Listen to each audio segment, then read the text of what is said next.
So hello, everyone. It's 2 o'clock, so maybe I'm just going to start this session. Welcome, everyone, to another session of the online advanced course on Biomedical Imaging 2022. I'm Shalabi, and I'll be supporting the first half of this session with my colleague Vera Pinto supporting the second half. So today's session will be about PET.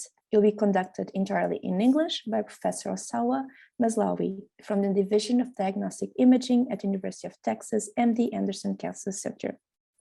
So we're going to have a slight change of schedule today. So we're going to still have the 30-minute break at 4 p.m. We're going to finish today's session at around 5:45 Lisbon time. Throughout the presentations, you may drop your questions in the Q&A. And if you want to raise your questions verbally, please just use the raise the hand feature at the end of each presentation. I hope you enjoyed today's sessions. And I'll now pass the word to Professor Margarida Abrantes and Salome Pires to welcome Professor Osawa. Thank you. Okay. Thank you, Sheila. Good afternoon. Welcome to another session of the course on biomedical imaging, today about PET. Professor Malawi is a tenured professor of imaging physics and the section chief of nuclear medicine physics at the University of Texas MD Anderson Cancer Center.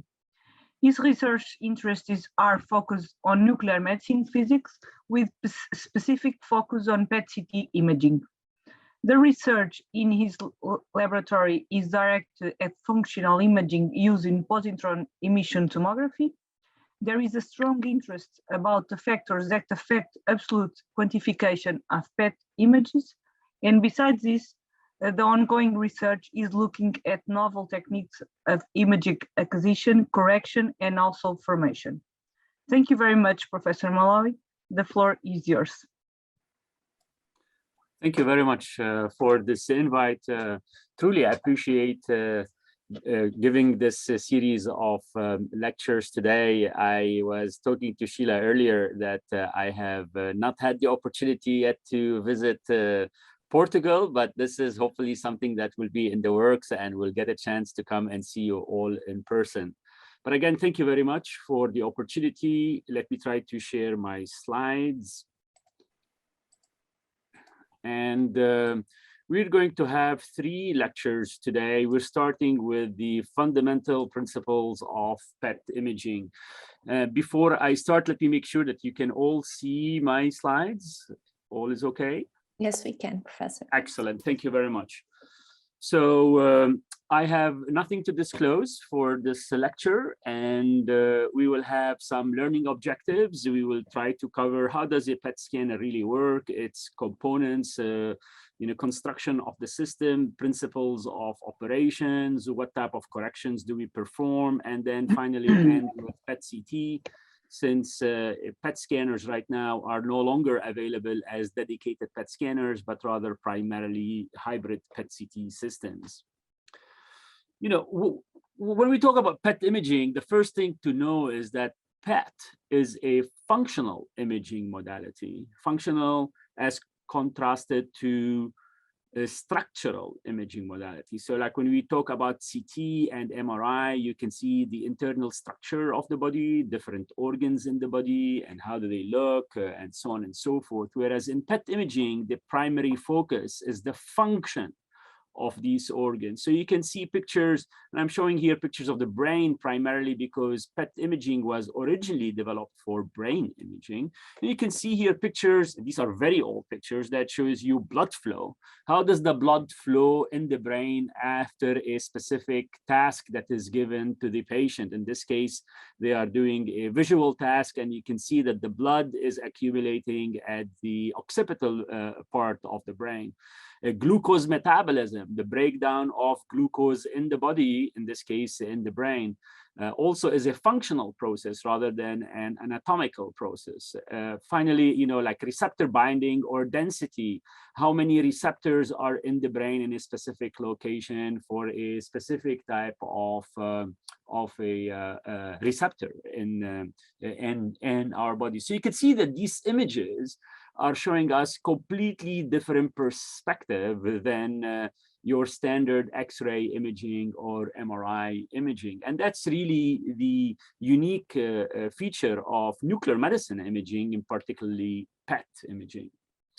So how does the PET scanner really work? What's the general principle behind it? Is that you inject a radioactive tracer to image a chemical or a biological process. This radioactive tracer must decay by positron emission, and that's where the name positron emission tomography comes from. P for positron, E for emission, T for tomography. And so it has to be that the tracer decays by positron emission. That's the word PET comes from. And then when the tracer is introduced into the body, its site-specific uptake can then be traced by means of this radioactive atom, or what we call the labeled atom. So let's take a clear look at see how does that really happen. You inject the patient with radioactivity. Radioactivity distributes in the body by decaying from the nucleus. A positron comes out, interacts with an electron, and then when a positron and an electron annihilates with each other, because this is matter and antimatter, they completely transform their mass into energy, and it appears as two photons that are relatively back-to-back. These are known as annihilation photons. And then there are detectors that surround the patient, and these detectors then detect this signal and then hopefully generate an image. So this happens constantly throughout the body. You can see this is constantly happening wherever the radio tracer or the radio compound is available in the body and generates these annihilation photons that are detected by the scanner. And then we collect all of this data together, and we use different algorithms for image reconstruction. We will talk a little bit about that to generate our final image that would look something that looks like this. This is a very old slide, but the idea is still the same, whereby the reconstructed image is shown here in the middle panel.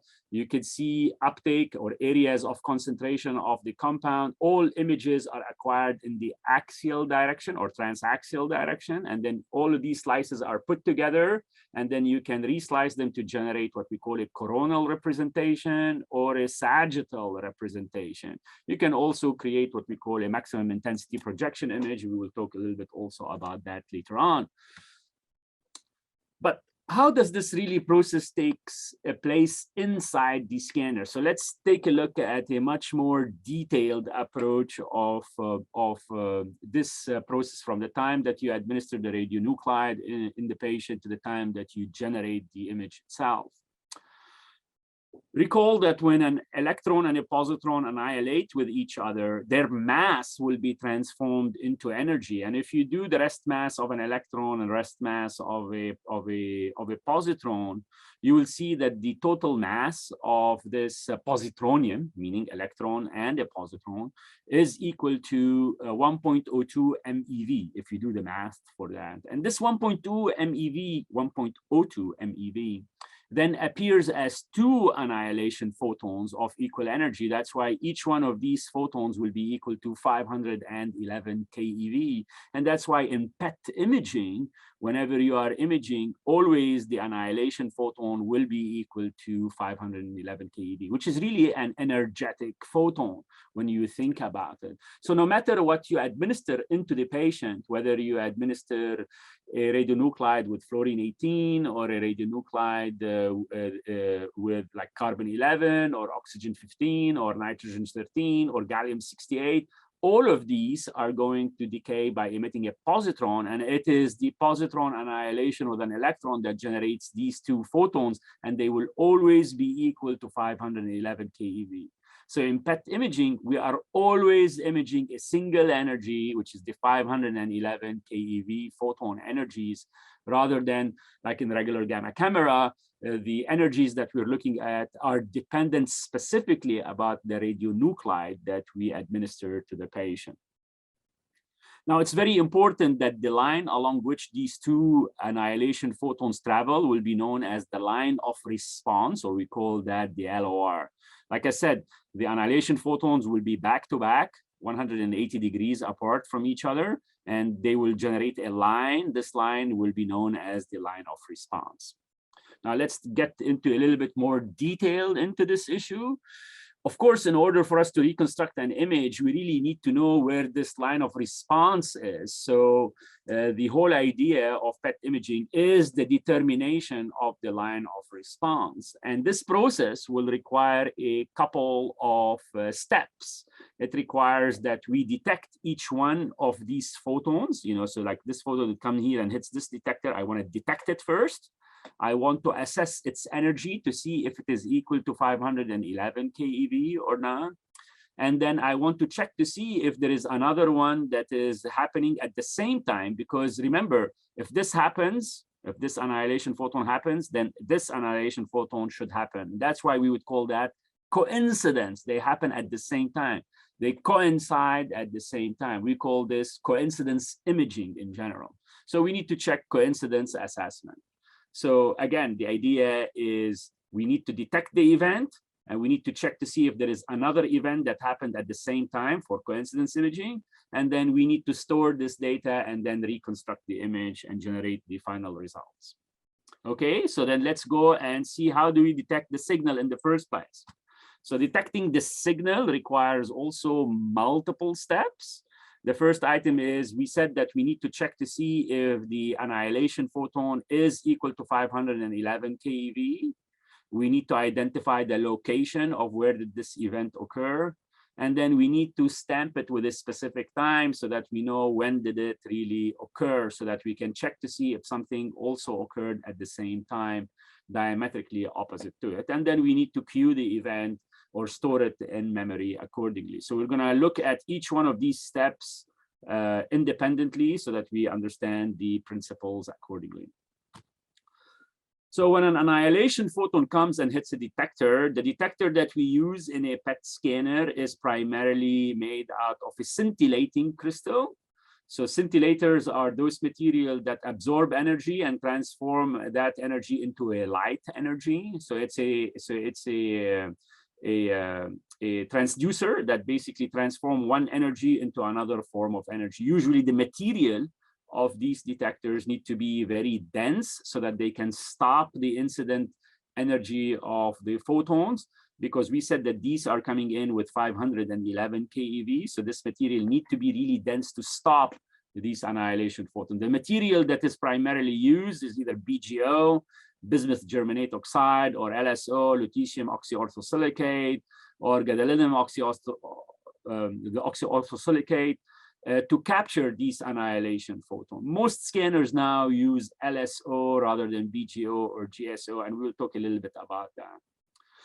When the incident photon hits the scintillator, then it will transform the energy into light photon. The amount of light photons that gets to be created are proportional to the amount of energy that gets to be deposited into the crystal. These light photons then will be channeled through the detector element, and they are coupled into a photomultiplier tube. This is a glass enclosure that is also a transducer that transforms light into an electrical pulse. So there are two transformations that are happening here, from a annihilation photon to light to an electrical pulse. The photomultiplier tube is a glass enclosure. It has vacuum inside. And then when light hits the front end of the photomultiplier tube, there is a photocathode here that transforms light into an electron. These electrons will be accelerated into the photomultiplier tube. They hit these plates. They are called dinodes, and they will generate more electrons, more electrons, more electrons. So there will be signal amplification in order to generate a current pulse that we can really detect and we can measure. The size, the height of this current pulse will then be proportional to the incident energy of this annihilation photon. So you can see that by measuring the current pulse, and we can set a threshold on this current pulse, we can assess as to whether the incident gamma ray was equal to 511 keV or not in the first place. The material that we use, like I said, is either BGO or GSO or LSO. Sodium iodide is primarily used for regular gamma camera imaging, and it is not as dense because in gamma camera imaging, the primary radionuclide that we use is technetium. Technetium has a relatively low energy. It's about 140 keV, whereas in PET, it is always 511 keV. So you need a much more denser material. You can see the density here is by far higher than the density there, so that the stopping power, this is the attenuation coefficient at 511 keV, the stopping power is much higher for BGO and LSO than it is for sodium iodide. And then there are several other parameters that we look at. And when you look carefully at all of these parameters, turns out that LSO is actually the material that is most ideal in this case. It is relatively dense, not the densest, but it is relatively dense. But it generates lots of light output. So whenever an annihilation photons hits this crystal, it creates lots of light, which is what we really need, because when we then transform the light into an electrical pulse, we would like that amplification to really generate a signal that is easily detectable. And we also want the decay time, meaning that when an annihilation photon hits a detector, it gets to be excited. And when the scintillator, the LSO material, goes from its excited state to its resting state, it will generate this light. You want this light to go away very quickly, and we call that the decay time, because there will be another annihilation photon that might hit that detector. So you want the detector to be able to process the signal as quickly as possible. So you need that decay time to be relatively short. And you can see LSO has a relatively short decay time compared to other material that we're looking at. This is here a slide showing the traditional detector modules in PET scanners. This is the scintillating material. It is like BGO or LSO, and it is coupled to a group of photomultiplier tube. This is an old picture from a General Electric scanner design. These are then packaged all together into multiple detector blocks. So you can see this would be one detector block with one module. So this will be just this piece here, just this one. And then here there are 8 of them put together into one module. This is one design from one manufacturer, like I said, General Electric. Another design is from Philips, whereby this is the detector material, which is the same here. And then you have a bunch of photomultiplier tubes that are behind it, in order that when the annihilation photon hits this detector, it will generate light. This light then will be captured by the photomultiplier tube, and then an electrical signal can be measured at the output of the photomultiplier tube. So this is the detection part. And like I said, we need to assess the signal that comes out from the photomultiplier tube. So we put a threshold, we put a lower energy threshold and an upper energy threshold. And we say anytime that the signal that comes out from the photomultiplier tube falls between the lower and the upper energy threshold, then that will be equivalent to 511 keV. Anything below that, it might be that the energy is less than 511 keV. Anything above that, that might be that 2 gamma rays or 2 annihilation photons hit the detector at the same time. And as such, we do not want to count these type of events. And the reason why we put a range is because the amount of light that gets to be generated from the scintillator is not always constant. Sometimes there is a variability in this light. And also the photomultiplier tube, the device that transforms the light into an electrical signal, does not always amplify the signal in exactly the same amount of amplification. There is also a jitter in that amplification. And as such, we need to allow a little bit of variability between one signal and the other signal. While they are both being generated from 511 keV, they might sometimes be slightly higher or slightly lower accordingly. If we look at a spectrum, this is here at the bottom is a spectrum of the energy profile that is hitting the detector. We know that we should be seeing a peak at 511 keV. And we put a lower energy threshold, the 300 keV here, like a lower energy threshold. We put also an upper energy threshold, the 650 keV, and all the photons that fall between 300 and 650 here, which are between the lower and the upper energy threshold, are going to be accepted as 511 keV. Now, as time went by, this lower energy threshold and this upper energy threshold have become tighter and tighter and tighter, so that we can really capture the peak properly and not allow any scattered type events. But the reality of the matter is that there are lots of annihilation photons that when they are coming out of the body, they interact with the body and they scatter in the body. And when they scatter in the body, their energy will be lower when they are detected by the detector than an annihilation photon that came out from the body without it interacting with the body. And those we want to get rid of completely. That's why we put the lower energy threshold accordingly. Again, this is the crystal. So after we identified that the event is equal to 511 keV, now we need to check where did it occur? Where did this event happen? You remember I said that there is a block of detector, and the block of detector is made out of multiple elements, as you can see here. So if there is an annihilation photon that hits this detector here, I want to identify that it hits it here rather than there or there or there or there. So I need to do some kind of a ability to identify the location of the annihilation photon within the block of detectors itself. And there are several ways of doing this. We call this event positioning.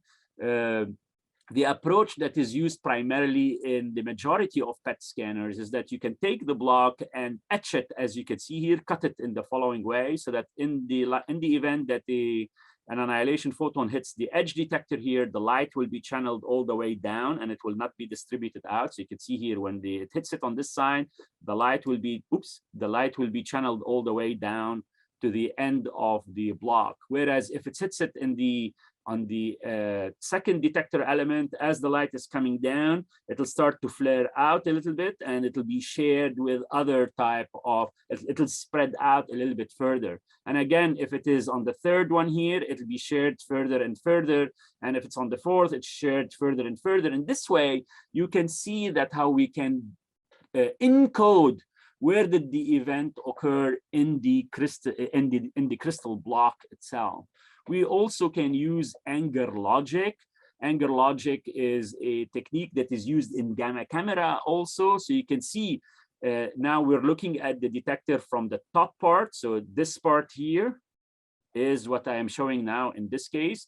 So you can see now if I have an annihilation photon hitting this detector or that detector or that detector or that detector element, I can identify their location by seeing how much light is being picked up by this photomultiplier tube versus this photomultiplier tube versus this photomultiplier tube versus that photomultiplier that is behind this particular crystal element.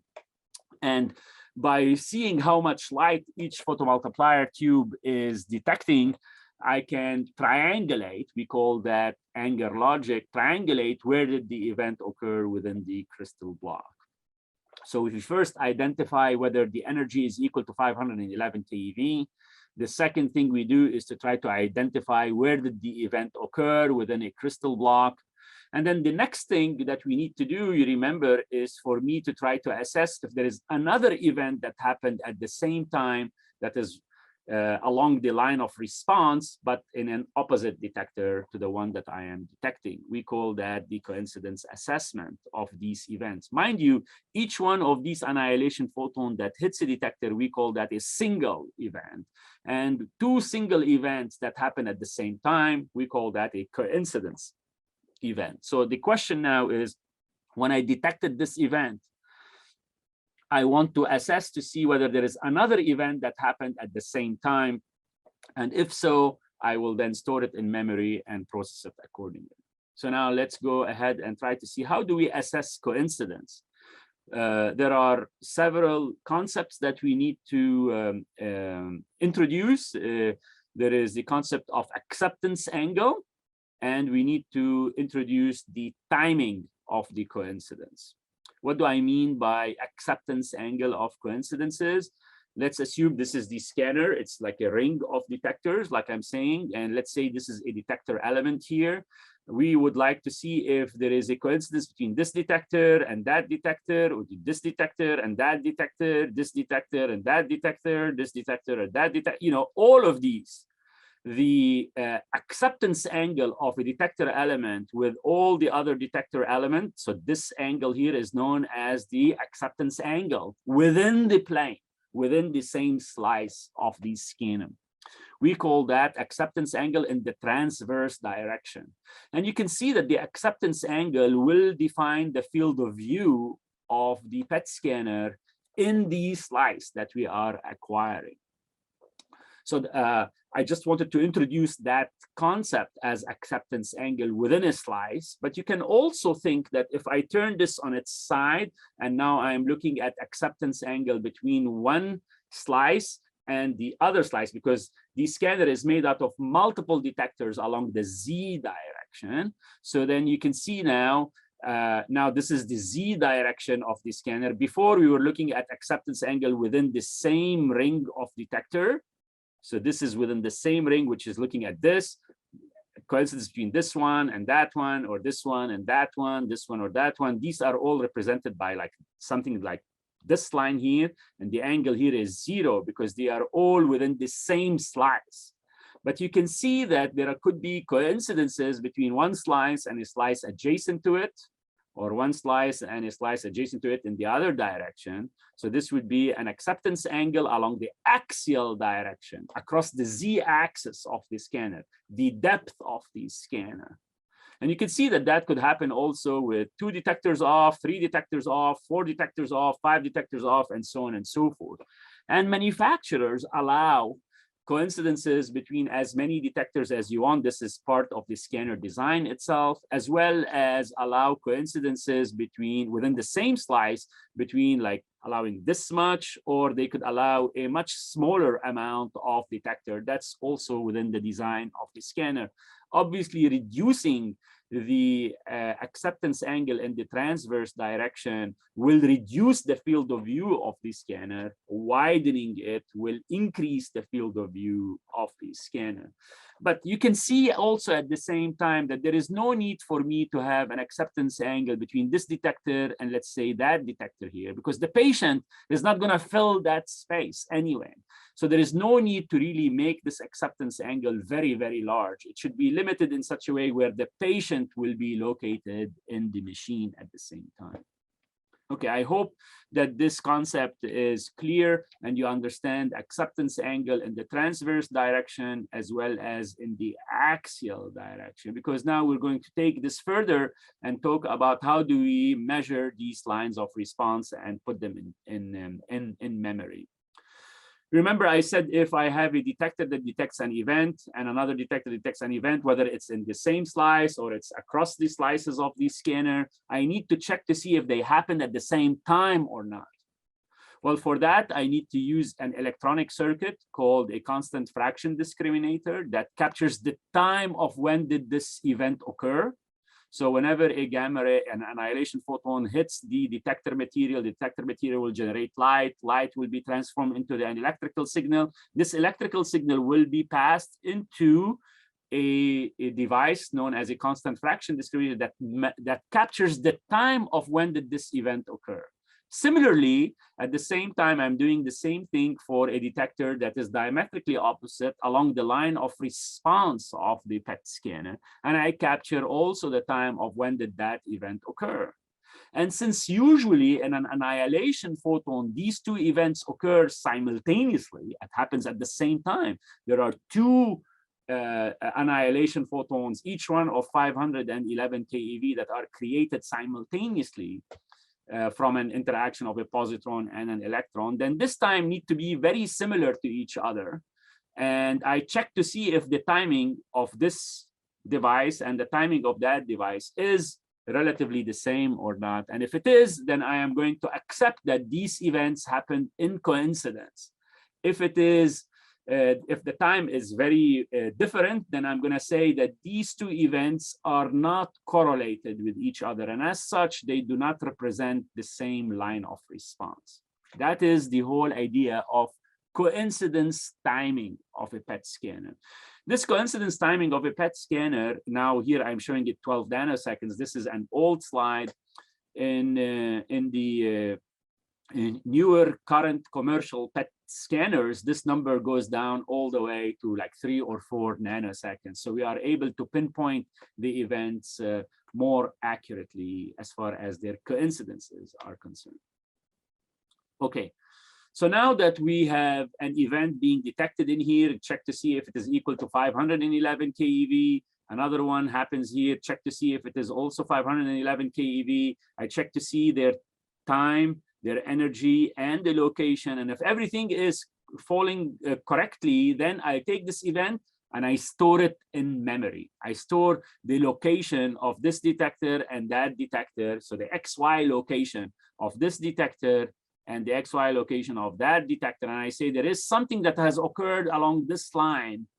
And I store that in memory so that if another time something like this happens, I then increment that memory location by another event. So it was initially 1, now it becomes 2, then 3, and so on and so forth. The locations in memory storage is known as cyanograms in the PET vernacular, in the language that we use for PET imaging. So you can see now a cyanogram is a bunch of angles and position information for this particular slice. So you can see if there are a line of response here, this is for this detector and that detector, and it is at a specific angle, correct? This is the angle that is, let's say, between the 1 o'clock and the 7 o'clock time. Correct. So then the idea is that this will have a specific location in memory in the cyanogram. This is here is the angle that is associated with that. And this is the first element. So this will be the first element. The second element, the second element. The third element, the third element. Fourth element, fourth element, and so on and so forth. And you can see for a different angle, then this would be the first line. This is the first line. The second one is the second one, and so on and so forth accordingly. So now if there is another line of response that occurred here, another time an annihilation photon occurred and this detector detected it and this detector detected it and the energy is right and the timing is right, then the event that I recorded here, which I put 1 here, now this becomes 2 and then becomes 3 and so on and so forth. This is for this slice here. And then you can see that there are multiple slices, a slice behind this, a slice behind that for the different detectors in the scanner, because the scanner is not made of just one ring, it is multiple rings across the axial extent of the patient. Now you can also consider if I look at just one detector, now this is here one detector and another detector, but then another detector adjacent to it and another detector adjacent to it. But you can also look at this from a different perspective whereby you'd say, okay, one detector could be in coincidence here or here or here or here or here. And you can see how that would be at different angles, correct? So this is angle 1, angle 2, angle 3, angle 4, angle 5, angle 6. And this is here angle 1, angle 2, angle 3, angle 4, angle 5, because the y-axis is angles, whereas the x-axis is position, correct? So this is position 1, position 2, position 3, position 4, position 5. You can see that the different angles will appear more of a diagonal line on the scanner, and the x-axis is the different detectors that are on the scanner. I hope this description is making sense a little bit. Actually, there is a mistake in this figure. The green coincidences should be a detector that looks also parallel to the orange one, or you can say the orange should be parallel to the green, depending on the scanner design. And then, you know, how does this really cyanogram? So this cyanogram here, how does it really look like in reality? This is a cyanogram from a machine, an old machine. And you can see each point here is representative of a line of response. And how bright is this point here represent? How many events did I measure in that particular line of response? How many times did this line of response occur over time? 1 time, 5 times, 50 times, 1,000 times, and so on and so forth. And each one of these is a slice. So you can see here, I have slice 43, 44, 45, 46, 47. There are many slices in the scanner. This here is a slide to depict the number of slices. So you can see the patient would lie inside the scanner like that. And these are the detectors that surround the patient. And you can see this would be slice number 1, slice number 2, slice number 3, slice number 4 across the patient along the axial extent of the scanner.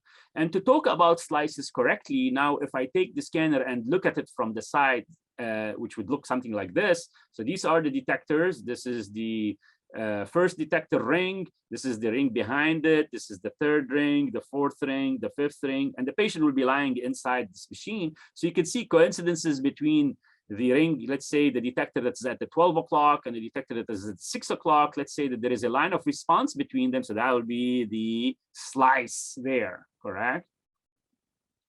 And similarly, the detector behind the ring behind the first detector ring, another slice behind it, and another slice, and another slice, and another slice, and another slice, and so on and so forth.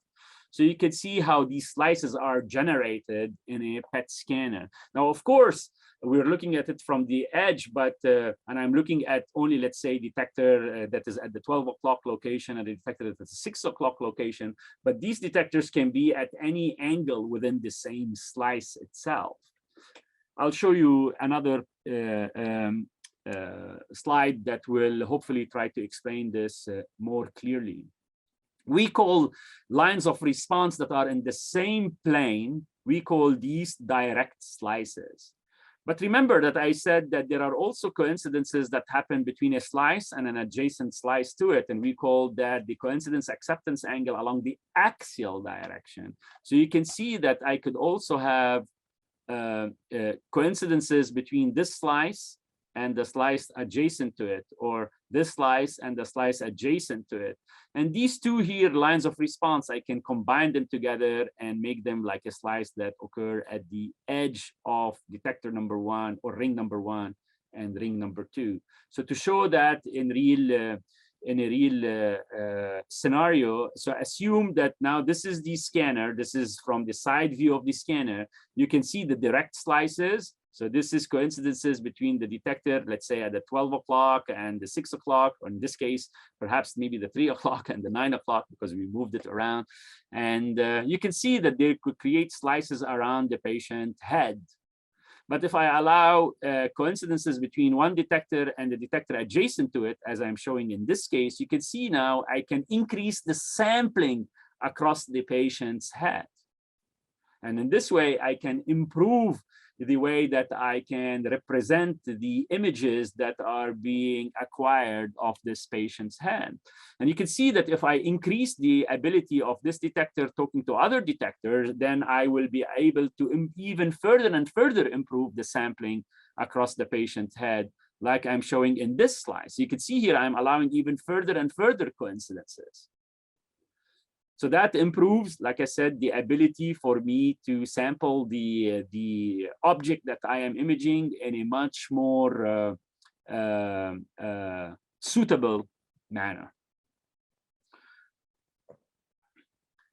Allowing lines of response to go between a detector and adjacent detector improves the sensitivity of the scanner, because I am allowing lines of response, because we know that annihilation photons are going to come out in any direction, but am I allowed to detect them or not? And the idea is that if you allow lines of response to be detected by very far from the original detector, then that is allowing the scanner to be as sensitive as possible. And we call that approach 3D imaging, because you're allowing the lines of response to go in any direction. If you restrict the number of lines of response's ability to interact with other detectors along the z-axis of the scanner, like in this case, we can put septa between one detector ring and the other detector ring. So you can see here an annihilation photon between this a line of response between this detector and that detector will not be allowed because of the septa in this case. That will mean that we are allowing now only 2D imaging rather than 3D imaging. And like I said, the sensitivity of this scanner in 2D imaging will be limited compared to allowing it in full 3D. Now you'd say, well, why would anybody want to do this? I hope in the next couple of slides, you will see why people would want to do this type of imaging. Well, first of all, it is a much easier problem to solve in order to generate an image from lines of response that are detected. If it's a two-dimensional representation, it's much easier to generate that image. rather than if it's a three-dimensional representation of the object. So from a reconstruction perspective, it's much easier to work with 2D data rather than 3D data. But there is the main component of scatter that I will talk about in a little bit, that in 3D imaging, you cannot really eliminate scatter, whereas in 2D imaging, you can really suppress scatter. This is the insides of the scanners. You can see here the detectors are surrounding the patient, all around the patient. And this black part here is the septa inside the scanner to stop the annihilation photons from going at different type angles. So you press a button and you can remove that septa from the field of view and you will allow imaging in 3D. You press a button, you put it back, and you are allowing 2D imaging. You can see here again, this is when the septa is allowed. This is full 2D imaging. When you start to allow interactions between one detector and adjacent detector along the z-axis of the scanner, and further, then the sensitivity of the scanner becomes higher and higher and higher. But the sensitivity of the scanner along the axial extent of the machine is no longer uniform.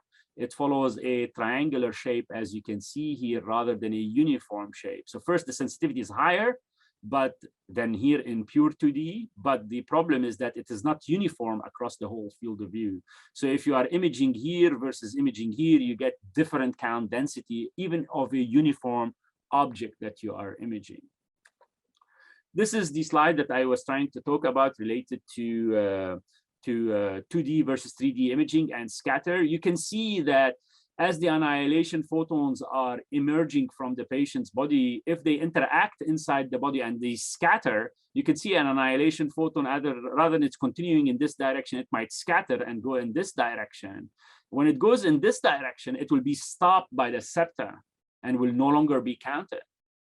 However, if the annihilation scatters here and gets to be detected by that detector, then the scanner thinks that something occurred along that line rather than along this line. And that's why this becomes a problem here. Scatter reduces the contrast in the image. Rather than me knowing where the activity is located in the image, now I think that the activity is located in a completely different location rather than where it's supposed to be. Now, scatter can be corrected for in multiple ways, but you can see why this becomes a bigger problem than this here. And that's why originally most PET scanners used to be 2D type scanners, but now most PET scanners that are available, if not all actually, PET scanners that are available on the market are all 3D type scanner system. Scatter is a big problem in PET imaging. This is here a slide showing if you take a line source and put it in air and you image it, and you can see the profile of that line source. There is very little scatter in air, the line source that is suspended in air. If you take the same line source and put it in water, and you image it in 2D, this is imaging in 2D, you can see here all of this is scattered photons. You know, the source is only located at the center of the scanner, but there are lots of events that are being detected at different locations just because of scatter. And if we allow this same source in water, but rather than 2D, removing the septa and imaging it in 3D, you can see how much scatter there will be. Again, this is a log scale here. So there is a huge amount of scatter that we need to take care of. Also, in 3D mode compared to 2D mode, when you remove the septa, there will be a very large acceptance angle, meaning that if a patient is sitting in here, there might be an annihilation photon that hits this detector and another one that hits that detector, and the scanner would think that something came along this line, when in reality, nothing came from that line.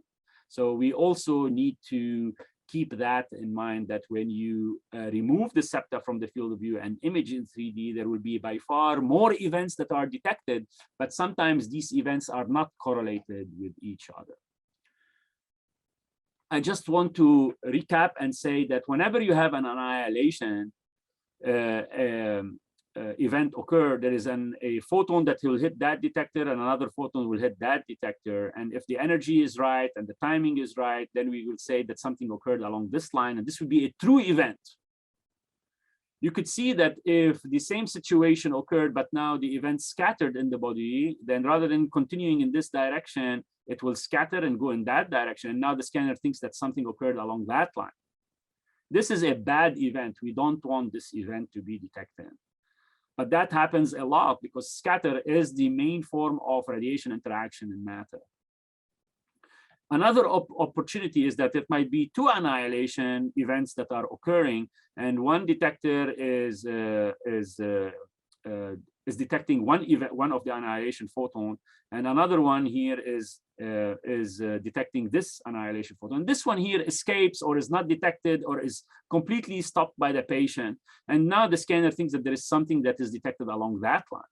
That's known as a random event. Also, this type of event is not a good event. We want to get rid of that. It just that happens that this detection and that detection happens at the same time. So we think that there is something in coincidence that occurred in this case. So random events are bad, scatter events are bad, true events are the one that we want to keep.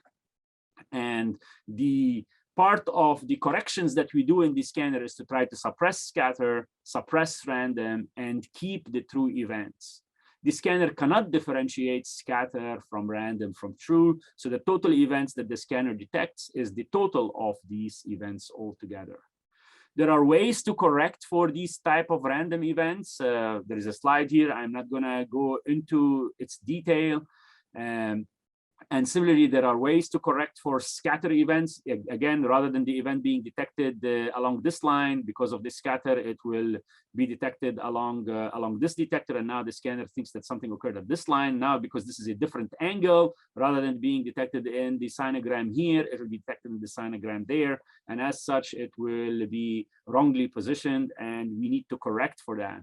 There are multiple ways to correct for this. I am not going to get into the details of it, other than to say that scatter correction is relatively hard to do. And there are lots of people who work on trying to correct for scatter in a PET scanner. What we really need to keep in mind is that we acquire the PET data. We need to subtract these random events that I had mentioned. There are other corrections that we need to do. In addition to correcting for scatter, this is here the scatter component. There are other corrections that we need to do. Normalization, we need to correct for dead time, we need to correct for the geometry of the scanner, and we need to correct for attenuation in the scanner. All of these are very important so that we can get data that is properly then depicting the distribution of activity in the patient, so that then when we reconstruct the image, we can get a final image with proper representation of the activity distribution.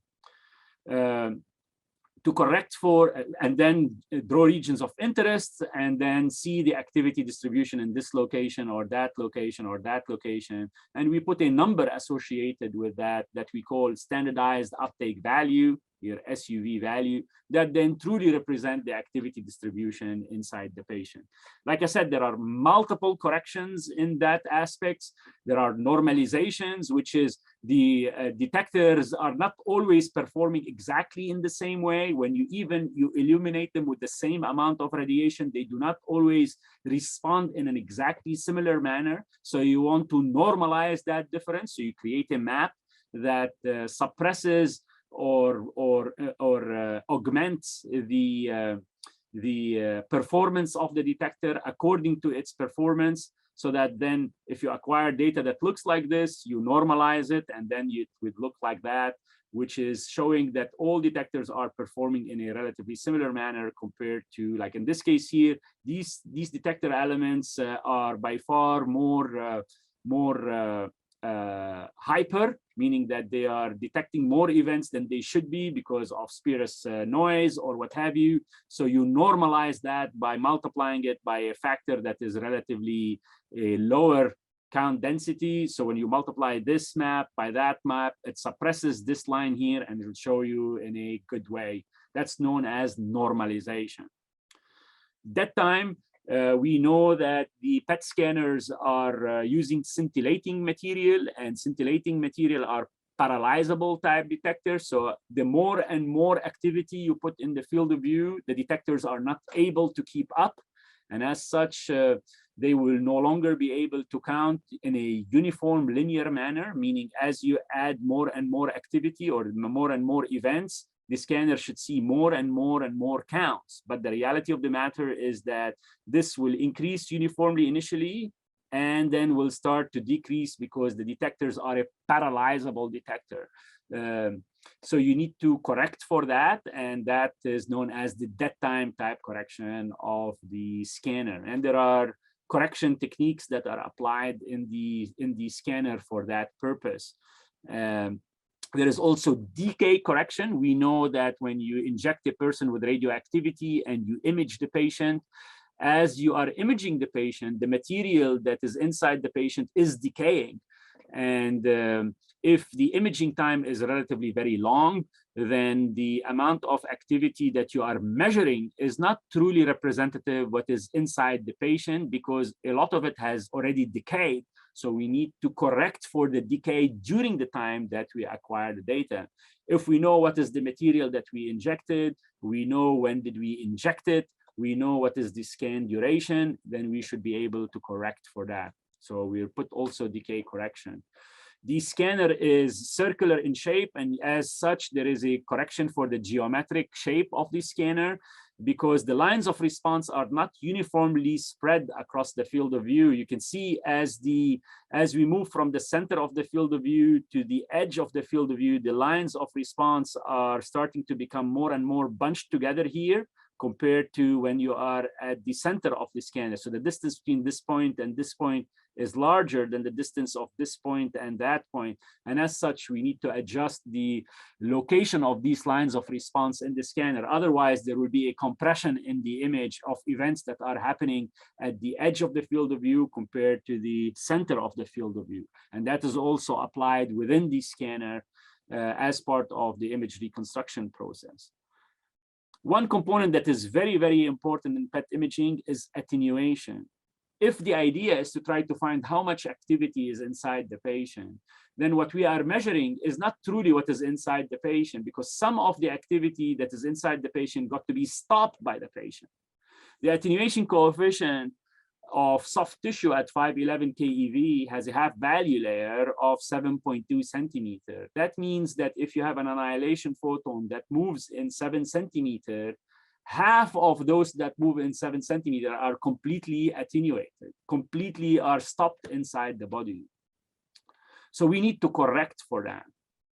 And this here shows the thickness, that if you had 100 events at about 7 centimeter, you will only have 50 events. And if the object is even thicker and thicker, you will have less and less events that you are detecting in the detector. This is here a PET image that shows you with correction and without correction. So you can see without correction, the image does not truly represent the activity distribution in the body. Like you can see here in the lungs, there is more activity than there should be. We know that the lungs are filled with air, so there should not be any activity in the lungs. As such, we must correct for attenuation. So the images should not look like that. The images should look like the panel that is on the left side here. Now, attenuation correction in PET is relatively easy to do as compared to gamma camera, because attenuation in PET is dependent on path length rather than the depth of the source. Recall that whenever I have an annihilation event that occurs, there is a photon that comes and hits this detector, and another photon that hits that detector that is on the other side. The probability of this detector detecting this event is equal to e to the minus mu L. Mu is the attenuation coefficient of the material across the path. L is the length of the path. Of course, this is air here, so we're not going to put any distance in this regard, because the path is not being attenuated by anything. Similarly, this annihilation photon is being that's being detected by this detector on the right side here. Also, the probability for it being detected is equal to e to the minus mu L2. L2 is this distance. But what we are after is not detecting this only or this only. We are after detecting both events at the same time. So the probability of both detectors detecting these two events is the product of both probabilities. And the product of both probabilities would be equal to e to the minus L1 plus L2, which is equal to L. And if you can see that, then L is independent of whether this point is in this location or in this location or in this location or in this location. So in PET imaging, attenuation correction, because we are looking at coincidence event, is independent of where did the event really occur. It depends on the path length inside the patient itself. And there are several ways to correct for attenuation. Historically, you could do it using a measured approach, calculated approach, segmented approach. But most recently, it has been done using a CT technique, because now all PET scanners are PET CT scanners. They are hybrid modalities. Like I said before, we would use to rotate a source around the patient that will generate the amount of attenuation inside the object. And then we will do the same thing without the object being there. Without the object being there, meaning that there is no attenuation. With the object being there, with attenuation, we take the ratio of these two images, and that will tell me how much attenuation there will be. Again, it doesn't matter whether the attenuation, whether the photon is inside the body or it is outside the body. And that's why we can now correct for attenuation. That's why PET is very powerful in this case, because we can correct for this attenuation in a precise manner. And I will show you, if you rotate a source around the patient in this manner, you will generate an image that looks like this, which is similar to a CT scanner, a poor CT scanner, but it shows me the attenuation of the patient. It shows that the lungs have very little attenuation, and then the body has more and more attenuation. So if I can take this image and I apply it to the PET data that is acquired, so this is here the PET data that's acquired without attenuation correction. This is the attenuation map. I can then apply the attenuation map to the PET data, and I will get an image that looks like this. And that's the whole idea behind attenuation correction for PET, because now I corrected for all the photons that have been attenuated inside the body. Like I said, with a CT scanning, this now takes a CT scanner image, uses the CT image to correct the PET data to generate a corrected PET image. And at the same time, then we can take the PET image, superimpose it onto the CT image to create a PET CT image. And it is this PET CT image that was so powerful that physicians really started to use always, because it shows me function as well as anatomy superimposed on top of each other. So before, if you look carefully, you would see a lesion in this location, and you cannot really tell in a PET image whether this is in the lung, is it in the rib cage, it is outside the rib cage. But here it is very clearly delineated that this lesion is in the bone, because the PET image is superimposed onto the CT image, and you can now see it very clearly. This helps the physician in being more confident whenever they are managing patients or whenever they are reading the images of those patients. Now, mind you, there is a little bit of a challenge, because the CT image is acquired at a different energy than the PET image. As we know, X-ray images in CT is with an average energy of about 70 keV or 80 keV. So what we need to do is to translate the energy of the CT image to the corresponding 511 keV. This is usually done. You can see here the CT image is usually acquired at 70 or 80 keV, whereas the PET image is done at 511 keV. So attenuation, this is the attenuation coefficient. Attenuation at PET energies is completely different than attenuation at CT energies. So I cannot take this image directly and I use it to correct that PET data. I need to scale this image to the proper energy of the PET energy so that then I can correct accordingly. And there are ways to do that. One of the ways that is currently applied in PET scanners is to do what we call a bilinear transformation, whereby we take CT numbers and transform them into PET attenuation coefficient, because the CT image here, if you go and you put your cursor on any particular pixel in the CT image, it will give you a CT number. The CT number is an attenuation coefficient. That's by definition what is a CT number. So we take the CT number and transform it into its corresponding attenuation coefficient at 511 keV using this bilinear transformation. So if the CT number, let's say, is 100, we then transform it to its corresponding attenuation coefficient. But we need to have a table for if the CT was acquired at a 140 kVp or 120 kVp or 100 kVp. So we have different lookup maps or bilinear transformation in that regard. And then rather than having the old attenuation map that looked like this, I will have attenuation map that looks like that. And now this image, which is the CT, the regular energy, I transform it into PET attenuation map. So now it would look like this. So you can see this image is by far better than that image. It is more clearly representing soft tissue, bone, fat, and muscle, and so on and so forth. So it is much easier for me to correct the attenuation using a CT image as compared to the original attenuation image that we have. And then we can create really very nice images from that correction. The last correction that I need to do is called calibration, which is transformation of these number of events that are detected in the cyanogram into an activity concentration. And that process is known as a calibration. And it is done by taking a phantom and imaging it. And we'll cover that in a next slide presentation related to QC of a PET scanner.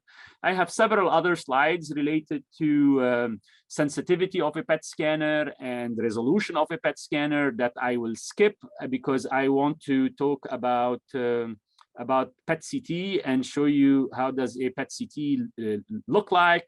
Right now, these are the PET CT scanners that are available on the market from different manufacturers. And the images that was originally generated that will just give me a PET image now can be a PET and a CT image that are overlaid on top of each other that can clearly show you where are the delineation of areas that are suspicious of them being malignant.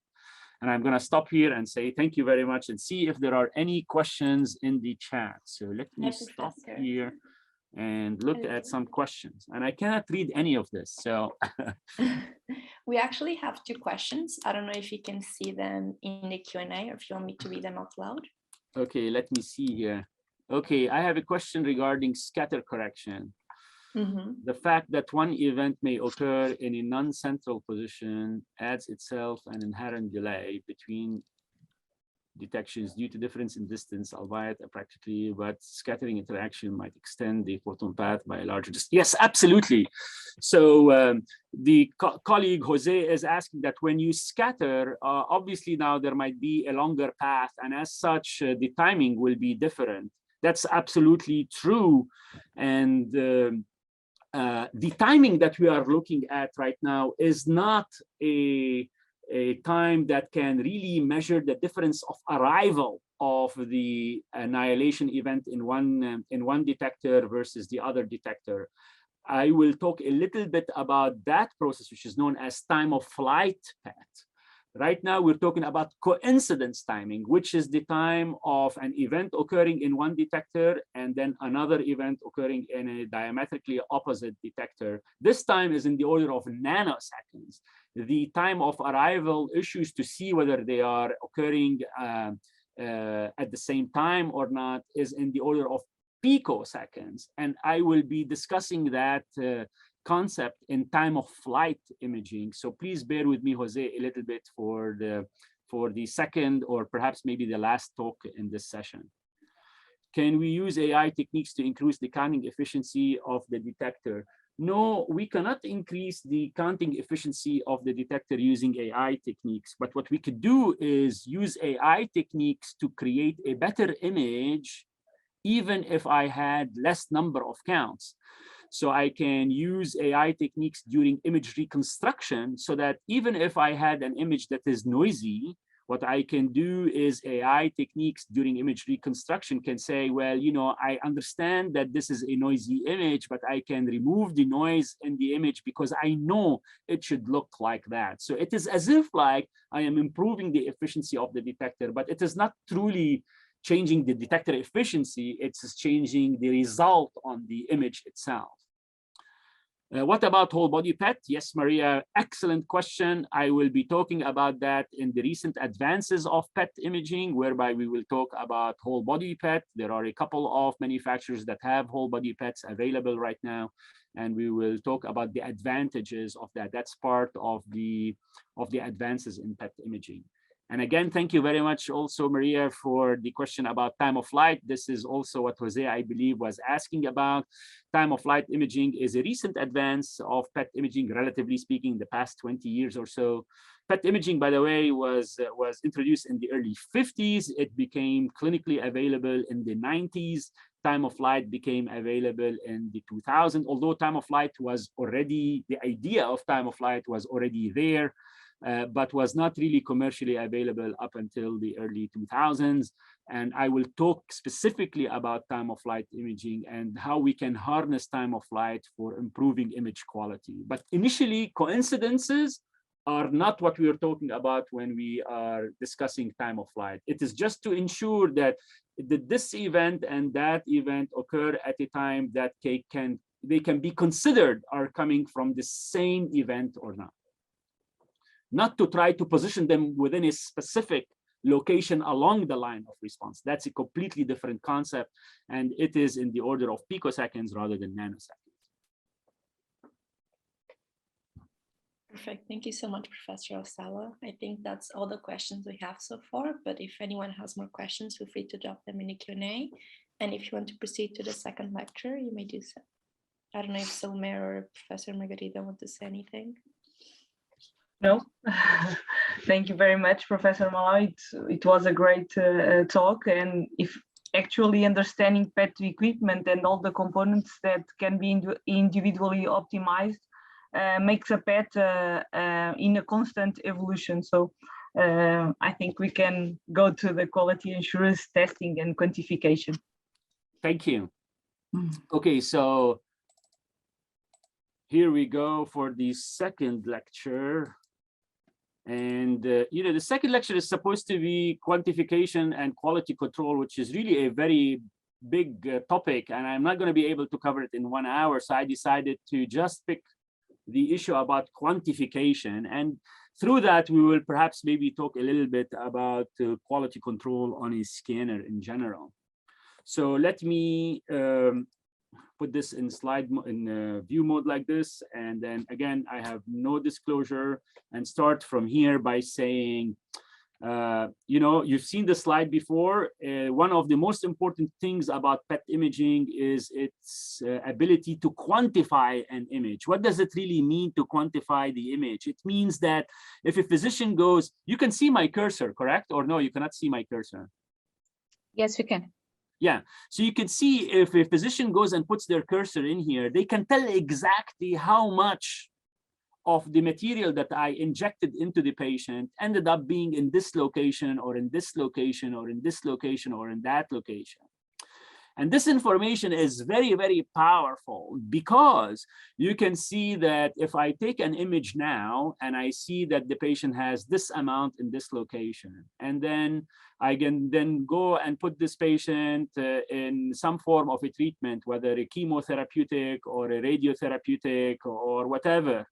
And 6 months later, I want to see if the treatment is working or not. I can then inject the patient with the same compound and then image them again and see is the same amount that I measured before is still there or not. And if it is, then obviously the treatment is not good. And as such, I can tell the patient that, you know, we need to change your treatment because you are not responding. Or I can tell the patient, guess what? Good news, you are responding to this treatment. We're going to continue with this treatment because it is really working very well for you. This issue of quantification is paramount for PET imaging. And I would say for a long period of time, PET imaging has been the sole imaging modality that can do quantification. You can easily surf an image and generate numbers from the image that depict a biological response. And there are lots of studies to assess to see whether the numbers that we are measuring here actually correlates truly with response or not, and so on and so forth. So that's where the importance of this quantification is. And I want to stress that point as much as possible. The number that we are measuring on in a PET image is called SUV, standardized uptake value. And if you look carefully as to how this equation is generated, standardized uptake value is the decay corrected activity concentration divided by the amount of injected activity that I administered into the patient, and then normalized, divided by the patient weight. As soon as I use patient weight in here, this SUV becomes based on the patient weight. So the normalizing factor, patient weight, defines what type of SUV we're looking at. So this would be SUV based on body weight, or let's say the normalizing factor was the surface area of the patient, and this will be SUV based on the surface area, and so on and so forth. But what does it mean, the decay corrected activity concentration? That means that how much activity concentration am I measuring in this location? And the activity concentration, you remember I said before that the scanner measures events, lines of response. But when I calibrate the machine, I transform the number of counts to activity concentration. So that means that these activity concentrations here that I am measuring in this location, I take that number and I divide it by the amount of injected activity that I administered into the patient, normalize it by the patient weight, that will give me the SUV of the patient. So you can see it's an activity concentration in the numerator, and it's like also activity concentration in the denominator. It is activity divided by weight, but weight is like, if you assume that the specific or specific gravity is 1 for soft tissue and water and stuff like that, that the patient is made from, is that this is also activity concentration. So it's a ratio of activity concentrations to each other. So it's the activity concentration in the area of interest divided by the activity concentration in the whole body. So with that idea in mind, I'm going to give you a quick quiz right now. So it says, like, let's say I have a phantom in here that is uniformly distributed, and I'm going to inject this patient with this phantom with 1 millicurie, and it's 1 kilogram. The SUV will be equal to 1. Okay, activity concentration 1 millicurie, and whatever the volume in here divided by the injected activity divided by the patient weight. SUV will be 1. Now, if I do the same thing, and now, but the weight is 10 kilograms, and I do 1 millicuries, what will the SUV be? If you said it should be 0.1 because this is 10 kilogram, this is 10 kilogram, it's divided by this 10 kilogram, or you said, this is divided, so it should be 10 times the SUV, it should be 10. The answer is wrong. The SUV will still be 1.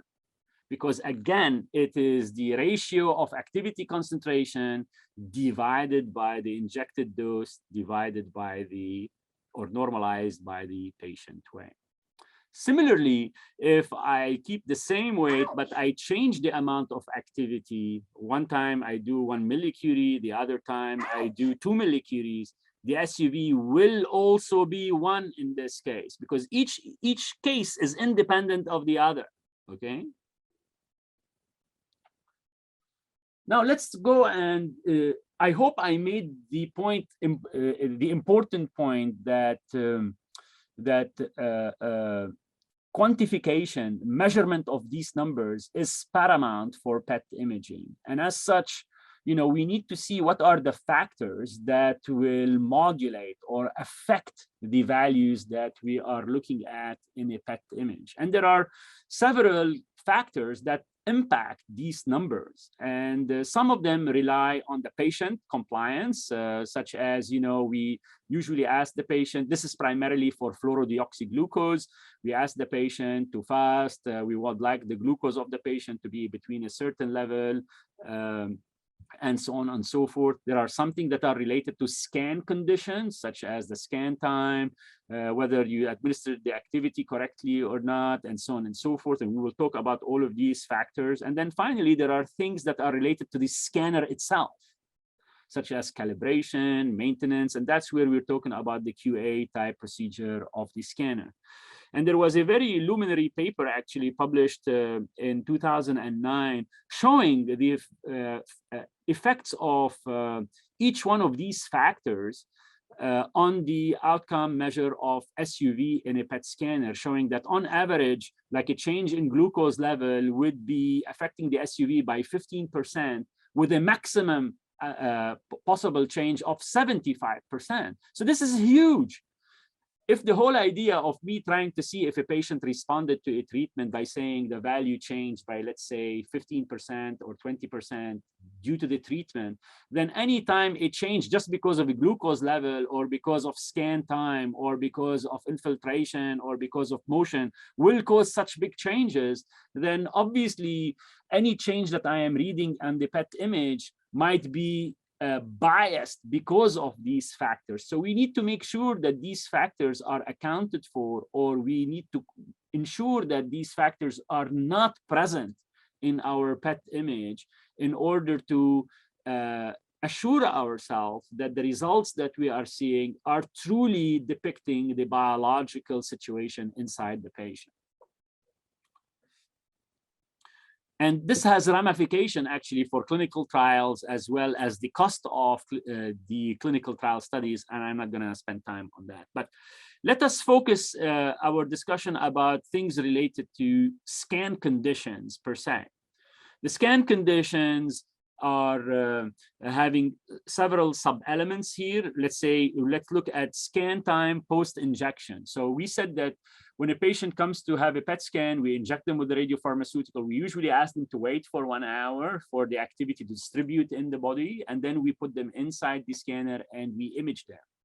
If you image them at 1 hour, you will get one value. If you image them at 1.5 hours, you will get another value. If you image it at 45 minutes, you will get another value. This is here showing you the activity distribution in a patient, in the brain, different parts of the brain at different times. So it's very important that whenever you're imaging the patient, you should always image the patient at a specific time and then repeat the imaging always at that specific time.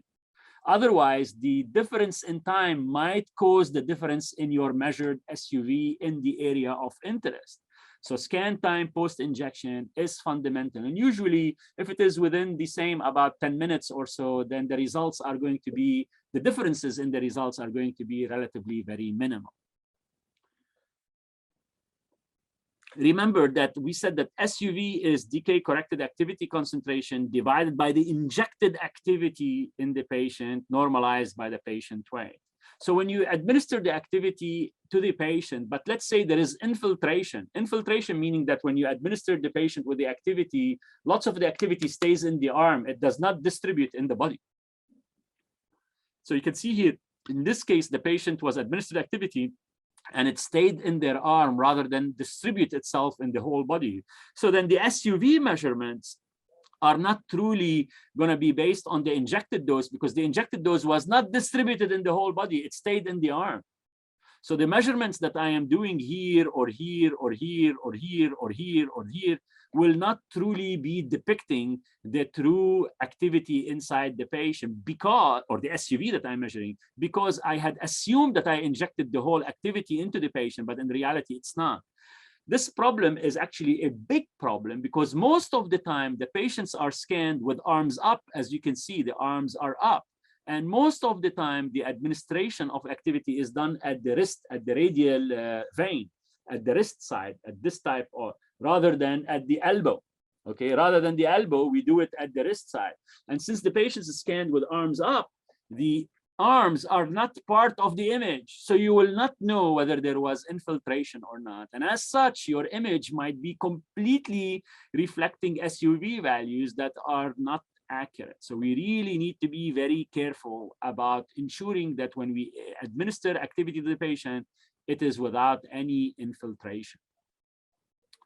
When you enter the data into the scanner, you can enter the data, say that the patient weight is 99, let's say, is the unit kilogram or is it in pound? If you make a mistake in that, that will also cause a major change in your SUV value. If you made a mistake in the time of when did the activity get to be administered also to the patient, because you administered the activity to the patient, you write down what time did you inject the patient, and then you take this information and you enter it into the scanner. So whether you do the wrong time, the wrong activity, the wrong units, the wrong weight, all of that will impact your SUV result. And I'm showing you here how much it will impact the SUV numbers themselves. And these differences are huge. You can see here it goes from 2.1 all the way to 4.6. double the amount of SUV that we are looking at, which is a major difference in SUV readings whenever you look at PET scans. Motion is a very important component. And you can see motion is that now in a PET CT scanner, we acquire a CT scan and then we acquire a PET scan. If the patient moved between the CT scan and the PET scan, then the CT can no longer be used to correct the PET scan for attenuation purposes. And as such, the images that you are seeing on the PET scan will be biased by the CT itself, because it is going to say this is bone or this is soft tissue, when in reality it's not. And as such, the attenuation correction will bias the PET image accordingly. Furthermore, and I will talk about the innovations in PET imaging related to motion in the third lecture, assume that the patient is usually breathing in a sinusoidal function using this blue curve. Usually a CT scan acquired the image of a patient in one part of the breathing cycle. So it could be acquired in this location or that location or that location or that location or that location of the patient breathing cycle. So you can see because CT is very fast, we can acquire the patient at this location of a patient breathing cycle. Whereas a PET scan acquired the image over a multiple breathing cycle. It's not just one part of the breathing cycle, it's over multiple parts of the breathing cycle. And that causes a mismatch between the PET and the CT. So this would be the CT of this patient, this would be the PET of that patient, and this CT is used to correct the PET data. But because here the patient was at full inspiration and this here was not at full inspiration, you will see these errors, photopenic areas that you're seeing in here that are not truly depicting the activity distribution of the patient accurately. So you can see here there is a tumor in this location, and because of the mismatch between the CT and the PET due to breathing, then the lesion is not properly showing the SUV value because the CT is not correcting the PET accurately. Just to show you this more clearly, this is a CT scan of a patient that's showing a lesion in the lung here, and the corresponding slice on the PET image showing that there is no lesion. So when I use this CT scan to correct that PET data, it will not correct it properly because there is no lesion here to correct the activity in that location. So there are errors that will be generated according to this. Similarly, when the lesion is showing on the PET image, it is not showing on the CT image. And as such, this CT cannot properly correct the PET image accordingly. This is here a cardiac scan. You can see the silhouette of the CT image is not properly superimposed on the PET image. And as such, the PET image will not be properly corrected accordingly. There are several ways to correct for that, and I will talk about the innovation of this approach in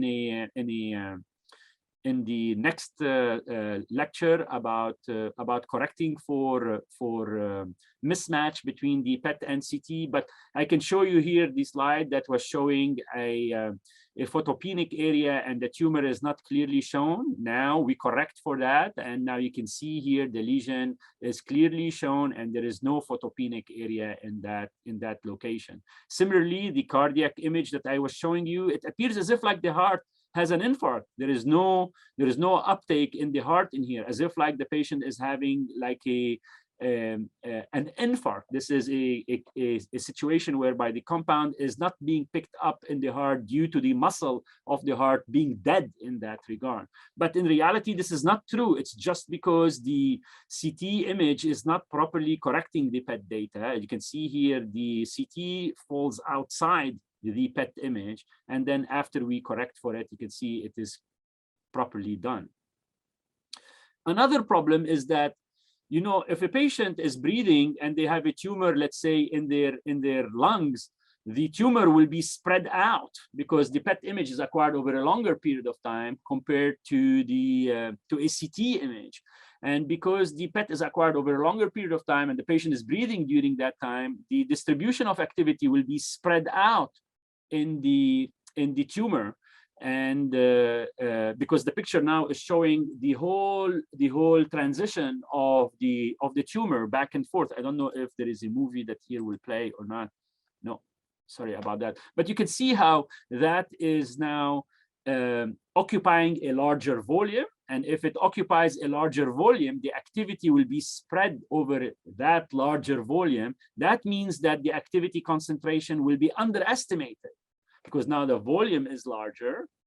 So because the volume is larger, the activity concentration will be lower. And as such, you can see it here, it is lower in activity concentration as compared to without any motion. So we need to correct for that also, and I can show you how that can be corrected for in the next lecture. You can see here, this is an image with a tumor at the dome of the liver when it's acquired without any correction, and then with correction. You can see that without correction and with correction. Now, of course, with the correction creates some other artifacts. You can see here the images are becoming noisier compared to this image. This one here is smooth and nice, but you cannot see the tumor very well. And that's because it is moving. And because it's moving, it's spreading out the activity concentration and underestimates the activity concentration in the lesion. And because of that, the SUV will be wrong in that regard. So you can see here, the activity is spread out without the correction. And with the correction, the activity is clearly delineated. SUV is low, SUV is high. You can use this correction in order to actually try to see where is the tumor located. This is one of the correction technique that we apply. It's called 4D PET-CT, and you can play this image, and then you can see how the tumor is moving inside the patient during the different parts of the breathing cycle. So we talked about motion. There are also errors due to what we call PET-CT versus dedicated PET by itself. You remember I said we use the CT to correct the PET data for attenuation purposes, and then we superimpose the two images on top of each other to see things more clearer using this bilinear transformation as we have discussed previously. But you can see that sometimes CT scans are done with contrast. This is material that would allow us to see the vasculature much clearer in the body. So when you add contrast, contrast is made out of iodinated material or barium sulfate material. This is oral contrast. You drink oral contrast to enhance the CT image. And in doing so, the CT numbers are going to increase. So if I had originally a CT number that is in this range, and now because of the IV contrast, the iodine contrast, or the barium sulfate contrast, now the CT number goes to a different value. You can see now the correction table, rather than me choosing this attenuation value to correct the PET image, now I'll be using this attenuation number to correct the PET image. And as such, I will be causing a bias in my correction if the CT has contrast. And you'd say, okay, well, why don't do contrast? I mean, from the beginning, whenever you do PET-CT imaging, don't do contrast in a patient. Yes, you can do that. But like I said, since PET imaging now is becoming all PET-CT imaging, there are lots of radiologists that read PET-CT images in the United States. As a matter of fact, the majority of physicians that read PET-CT images in the United States are radiologists. They are not nuclear medicine physicians. And radiologists, whenever they read CT images, they demand that these images should have contrast in them because it shows the CT images with by far better contrast. You know, the images look by far better. So they require that CT acquisitions are done with contrast on board. So that would present a problem for us for PET imaging, and we need to correct for that particular challenge. And there are ways to correct for this. I'm going to show you here a CT image without contrast and the CT image with contrast. And you can see here the heart is by far clearly delineated with the different chambers of the heart. And it's very easy to identify what contrast is from what soft tissue is by just thresholding an image, correct? You know, here, if you threshold this image, you can easily identify bone from soft tissue. Here, if you threshold the image, you cannot separate contrast from bone because bone and contrast have the same CT numbers. So when we are going to be using a CT image that has contrast in it, I will not be able to tell, should I use the attenuation coefficient of soft tissue, but now it's contrast enhanced, or this is the attenuation coefficient of bone in a CT image. So that's where the bias comes from. Now, there are corrections for that. Like I said, we use a bilinear transformation that can correct for this issue. The key point is that the technologist or the people who are running the PET scanner need to know to ensure that a correction is applied for such type acquisition when there is a contrast on board. You can see here, this is a CT scan with contrast on board. This is the same patient without contrast on board, and the corresponding PET images. And you can see that because there is lots of contrast here in the clavicle here of the patient, you can see that there is a little bit more enhanced SUV uptake in this location as compared to that location here. And that's because of the bias of the attenuation coefficient in that regard. Another problem that is generated because of CT imaging as part of the PET CT scanner is that this is a little bit of a busy picture. Just to deconstruct it for you, the CT X-ray detector is the one that's shown in red here. It is shown in two different locations, at the 6 o'clock location and the 9 o'clock location. So the X-ray tube will be here shooting X-rays into the patient and being detected by the detectors. Similarly here, the X-ray tube is shooting X-rays into the patient and being detected by the detectors. But at the same time, you know, that will then represent a field of view for CT imaging that is shown in this red dotted line. The PET scanner, however, is described by this magenta or light blue color. These are the detectors around the patient. And then the field of view of the PET scanner is this solid blue line. So by looking at this, you can see that the PET field of view is larger than the CT field of view. Usually a PET field of view has a diameter of about 70 centimeters, whereas the CT field of view has a diameter of about 50 centimeters. That causes a problem because if there is a patient with arms being scanned, arms down, you can see there might be part of the patient that is falling outside the CT field of view. It is in the PET field of view. It's outside the CT field of view.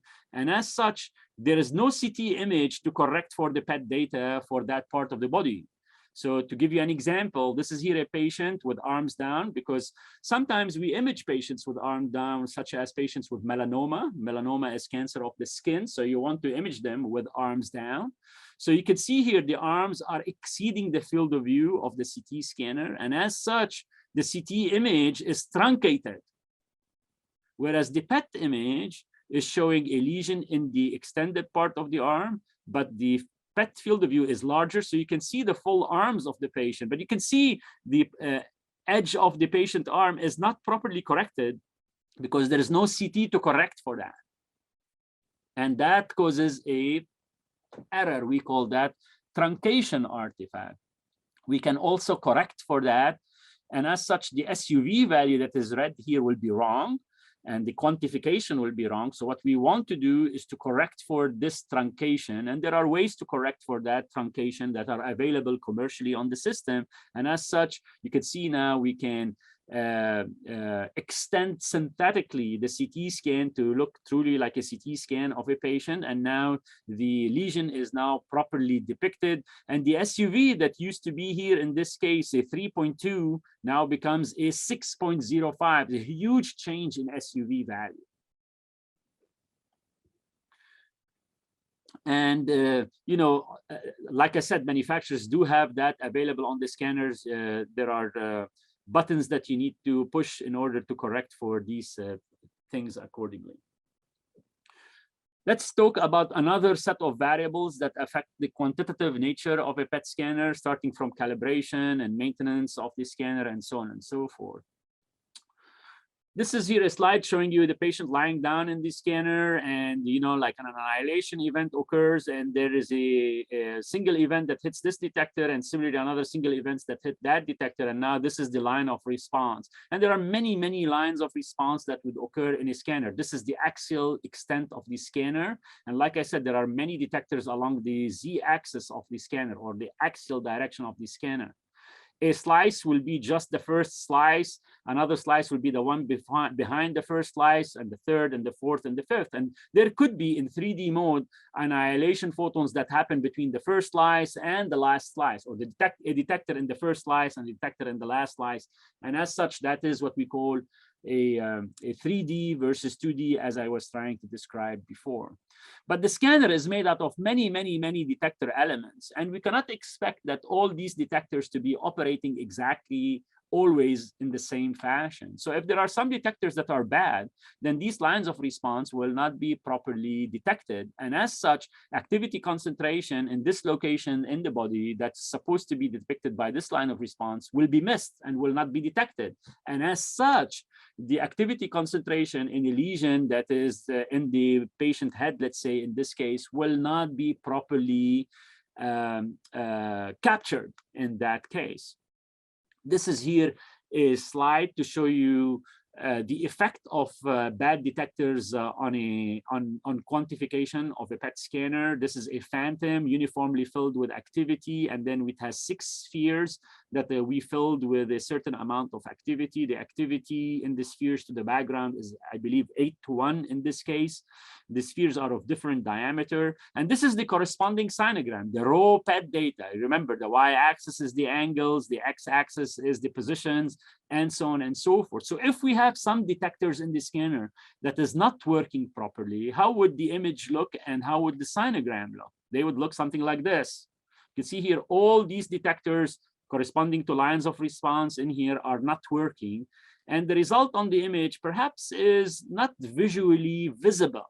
Correct? I mean, you cannot see much difference. However, if I go and draw a region of interest in here or in here or in here, the values will be different. And to show you that effect more drastically, I am going to actually cause more and more detectors to go bad. And now you can see it visually, correct? Now you can see here, okay, here looks like there is a photopenic area. Here there is a large photopenic area where in reality there was none before. Correct?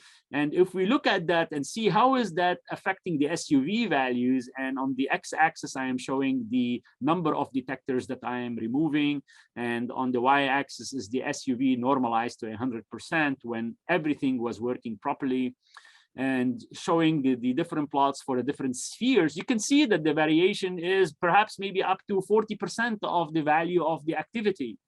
So just detectors not performing properly also have major impact on the quantification. So it's very, very important for us every day in the morning to run a daily quality control on the machine to make sure that the scanner is performing up to expectation and everything is fine before we start injecting patients with radioactivity in order for us to image the patients. Normalization, I have talked also about that. You can see here, this is a good normalization scan whereby we are going to be correcting the cyanogram for detectors that are performing wrongly, versus I have simulated an artifact in the normalization map that will be used to correct for the detector performance by showing here that there are certain places that are showing low counts when in reality this is not true, and using this normalization map to reconstruct the PET image, or using this normalization scan to reconstruct the PET image. If I do the bad normalization scan, you can start to see that there would be some areas that show as if like there are tumors in this patient. And when in reality, showing it here, this is specifically the area that is causing so much challenge. And you can see that a physician that might not know that there is an artifact in my normalization scan, which is part of the scanner quality control and calibration and what have you, might think that there is a tumor in this area of the patient. And if we look carefully at the SUV in this location, it's a relatively high SUV that is depicting as if like there is a malignant lesion in this regard. And in reality, there is none. It's just because the normalization map that we use to correct the detector performance is actually flawed itself. Even if the scanner is performing up to expectation, all the detectors are perfect, all corrections are fine, there is no motion, no infiltration, we added the right patient weight, the units, the time, everything is accurately taken into consideration. we need to keep in mind that the scanner quantification, a PET image quantification, is primarily dependent on the amount of activity that we inject. If the device that we are using to measure the amount of activity that we inject in the patient, which is the dose calibrator, if that device is not performing properly, then everything that the PET image is generating is not accurately representing the biological situation of the patient. So the Achilles heel of a PET scanner is its dose calibrator, and a PET scanner is like, and a PET CT scanner in these days is like in the order of about $2 million or something like that. The dose calibrator is a $5,000 piece of equipment. So you can see that this $5,000 piece of equipment might make your $2 million machine worthless. So it's imperative that the dose calibrator that you are using to be properly working. We have done a study. We have multiple dose calibrators at our institution, and we have actually worked with several other centers that are here in the Texas Medical Center that also have those calibrators. And we took a standard, a NIST standard. NIST stands for the National Institute of Standards and Technology, I believe. But the idea is that we have here a state agency, a federal agency, that actually ensures that the amount of radioactivity in a specific sample is truly what the label of that sample says. So we call that a standard. We took a standard that is made out of germanium-68, and we sent it to multiple centers, including our center here. And we asked, could you please tell me how much activity is in that particular standard? And you can see here, different dose calibrators are reading different values. Some of them have up to 12% error in the positive direction. Some of them have up to -8% error in the negative direction. Very few had read exactly what is expected to be in that particular standard. That means that the dose calibrator also has variability in its measurement across the board. So we really need to be very careful and ensure that our dose calibrator is properly calibrated in order to ensure that what we say we are injecting into the patient is truly what we injected in that patient. Another important component in PET imaging when we talk about scanner performance is a phenomenon known as partial volume effect. Partial voluming in PET is, in nuclear medicine imaging, is actually a big factor in the resultant image. This is the ability to see small structures in the image. As you saw, nuclear medicine images, they are not very good in resolution. The image does not show you small structure. And because you cannot see small structure, anytime you are imaging an object smaller than the resolution of the machine, you will not be able to see that structure properly. That process is known as partial volume effect. Because PET imaging and gamma camera imaging has a relatively low resolution, meaning limited resolution, this becomes a major issue, especially if I am imaging small structures such as tumors, let's say, and I want to quantify these tumors. So if the tumor starts to get smaller and smaller in size, the activity concentration in these tumors will not be properly depicted because of partial voluming. Mind you, CT images, MRI images, X-ray images all have partial voluming. However, because these imaging modalities have better resolution, then the structure or the object size that we are considering before it starts to have partial volume effect has to be really very small before this phenomenon starts to become important. In PET imaging, because the scanner resolution is in the order of about 6 to 8 millimeter, this is an old type slide. We need to make sure that the structures that we are imaging are at least larger than the resolution limit of the scanner. Otherwise, we will have to be concerned about partial voluming effects. So let me describe what does that mean. Let's assume this is the imaging resolution of a PET scanner shown on the PET image.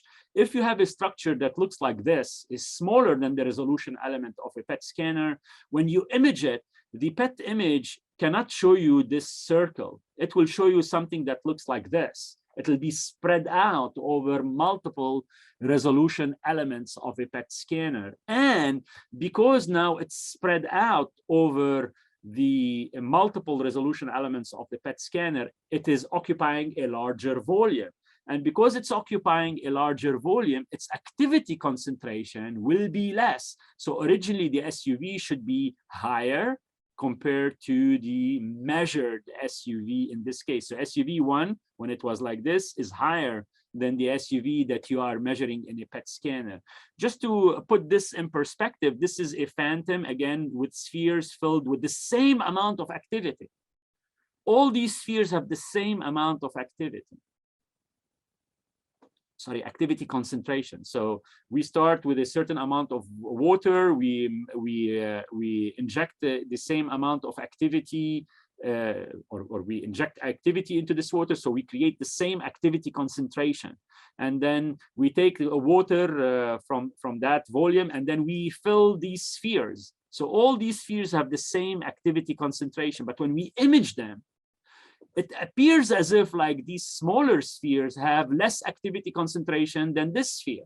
As a matter of fact, if I draw a region of interest here and try to see how much activity concentration is here versus here versus here versus here versus here versus here, you would see that I get to see less and less and less and less SUV.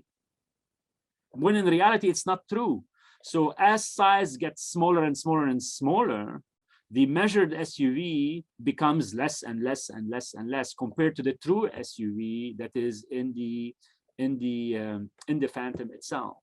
And that is because of the limited resolution of the scanner. Now, obviously, as time has improved, this is an old scanner. The resolution of that scanner was much worse than newer type scanners. And you can see here a plot which is the same as this plot, but this is bar graph here, this is a line graph. In the old scanner, the smallest sphere was barely measuring about 10% of the activity concentration in that particular sphere. On newer scanner, the value is like about 55% of the true value. So it's very important for us to always work with high resolution type scanners. Otherwise, we need to keep in mind that whenever you're imaging small structures, you're going to be impacted by partial voluming. And as such, the quantitation that you are reading will be impacted immensely. So I just want you to reflect a little bit and say, wow, so we usually might image a patient at baseline. They have a lung cancer and they have a tumor that is perhaps maybe 3 centimeter diameter, and the SUV is X. And then we go and we give this patient some form of treatment, whether chemotherapy or radiotherapy, and now we want to image them again. But because we gave them chemotherapy or radiotherapy, the tumor shrunk from 3 centimeter, now it is, let's say, 1 centimeter or 1.5 centimeter. So the tumor, because it just shrunk, it will have less activity concentration, or it will depict as if it has less activity concentration just because of size. It might still be as malignant as before, but it's just because it changed in its size, its activity concentration or its SUV will be underestimated. Add on top of that, that because this is a tumor that's in the lung and the patient might be breathing during the time that, that I'm acquiring the image, and as such, the tumor is moving up and down. So now it'll be blurred. And because it's blurred, it's occupying a larger volume, so it's now even more impacted by motion type artifacts. So we need to keep all of these factors into place. Time of flight imaging is something that is also impacting the quantification. When you apply time of flight imaging, and we will talk about that later on, it improves the signal to noise ratio of the image. If you have a lesion in the patient, if you imaged it without time of flight and with time of flight, it will have an impact on the SUV value, as you can see in this particular slide. We will talk about time of flight imaging in a little bit.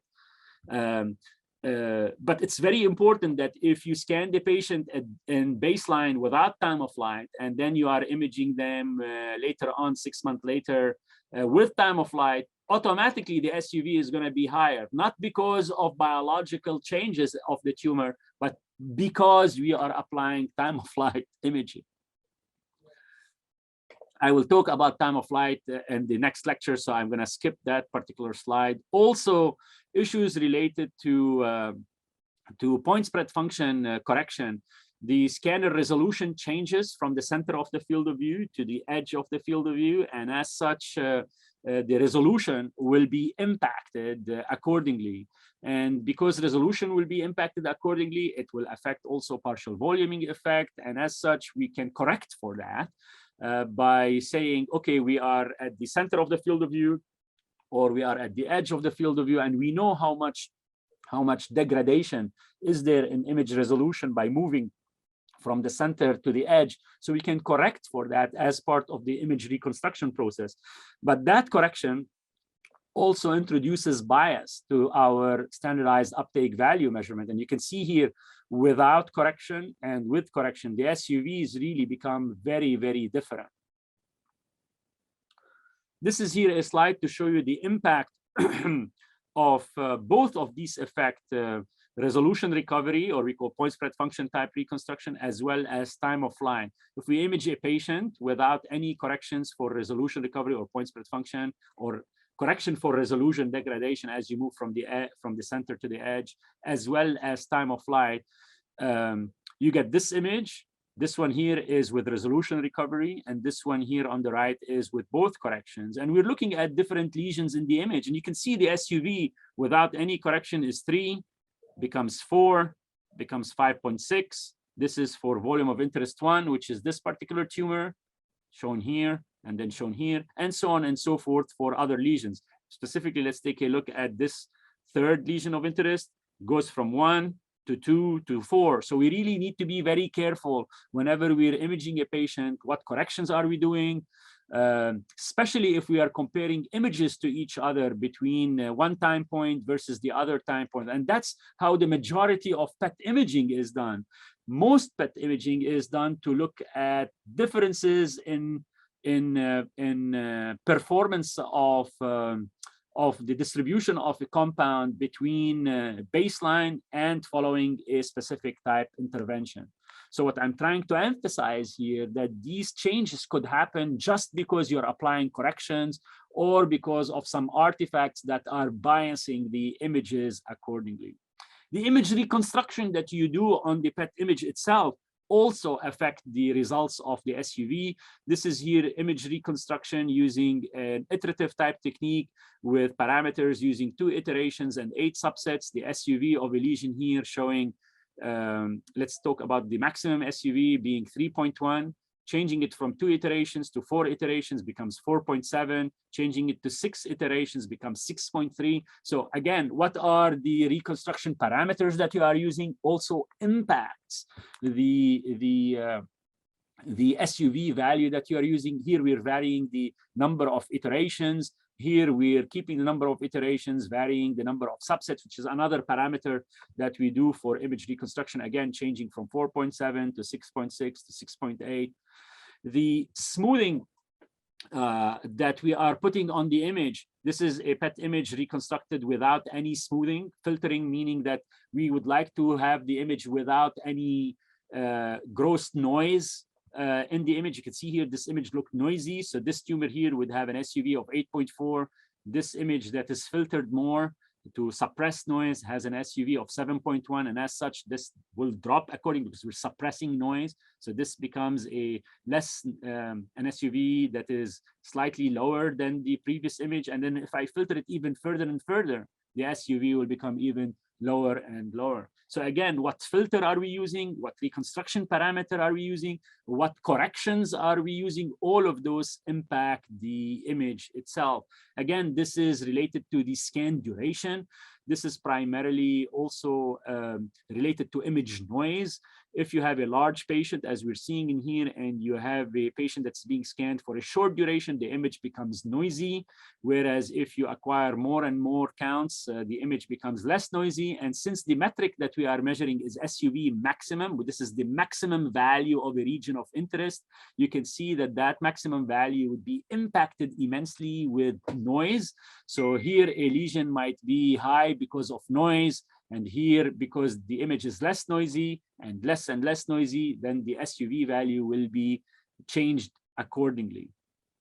The reconstruction matrix size that you are using also impacts the image, the quantitation. So you can see here, nobody reconstructed a PET image with a 64 by 64, but I am just showing this for demonstration purposes. You can see here there is a lesion that you can barely see. You can better see with a 128 by 128. When I do 256 by 256, you can see the lesions more and more. And now with newer and newer scanners, you can even go up to reconstructing images up to 512 by 512 even matrices. The thing, however, is as you make the pixel size smaller and smaller, the noise in that image or in that pixel becomes higher and higher because there is less number of counts per pixel in that case.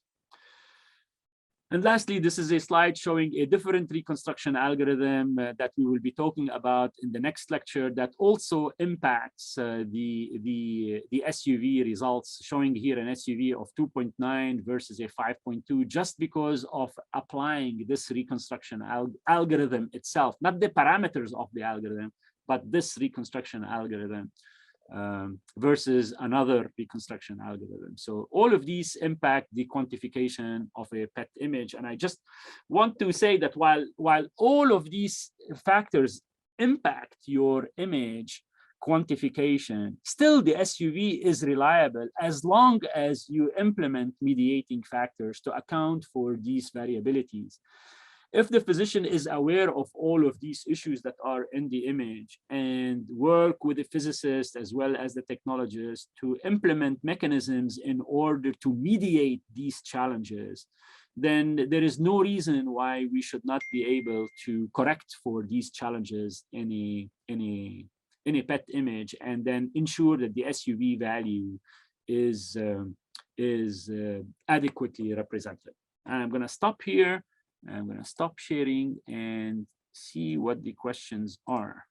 We have 4 questions, Professor. Okay, what is the nature of treatment planning system in nuclear medicine, the Symmetry? Okay, I don't get the question very well, but I'll try to understand what was this question about. So we do nuclear medicine dosimetry in general. So when you inject a radiopharmaceutical into a patient, you look at the distribution of this radiopharmaceutical, and we know that this radiopharmaceutical would go to different organs, and then we try to look at the different amount of radiation that goes into these different organs and calculate the radiation absorbed dose into these organs by doing dosimetry type calculations. Now, treatment planning would then depend on, if we're doing external beam treatment, will then depend on what particular organ are we going to be treating. We say if we are going to inject this patient with this particular compound, and we know this compound is going to accumulate in the tumors, and the tumor is picking up so much activity in this location, then the treatment planning system for external beam will use the PET image, hopefully, in addition to CT image, in order to modulate the treatment plan so that it can treat that lesion adequately. We want to shoot more radiation into tumors that have more activity than other type tumors. If they have less activity, then perhaps maybe you want to shoot them with less radiation, and so on and so forth. I hope this answers this question. What is an advantage in a nuclear image? A good software that reconstruct the image, or a good crystal that detect with a good response? Okay, well, I mean, both are very important components in generating a PET image. You must have a good image reconstruction software in order to generate an accurate depiction of the activity distribution inside the patient. But if you have an excellent, again, if you have an excellent reconstruction algorithm, but you don't have a good detecting system in the first place to detect the signal, then the reconstruction algorithm is not going to be of any use in that regard. So both components are good, because if you have a good detecting system, a good detector that can detect the signal, but you don't have a good reconstruction algorithm, then you will just have a detected signal, but you don't have a good image that represents the detected event. So I would not say one is more important than the other. However, from the previous question, I will throw the following suggestion, that even if you have a mediocre detector in its ability to capture coincidence events, like let's say the stopping power of the crystal is not very high, and so on and so forth, we can now use AI techniques that, even though that the number of events that we are detecting are relatively limited, we can use AI approaches to suppress the noise from such resultant images and present images that are of good quality to our respective physicians. Can we have a better image quality if we integrate PET with spectral CT rather than integrating PET with conventional CT? That's an excellent question, actually. So spectral CT is just starting to hit the market. So this is a photon counting CT. The idea is to try to use CT for looking at better delineation of various types of tissues. The suggestion right now is that if we have a good CT scanner that can differentiate soft tissue from fat, from bone, from an attenuation perspective, then I can no longer need to have this bilinear transformation that I was talking about in order to transform CT numbers to truly attenuation coefficients at 511 keV.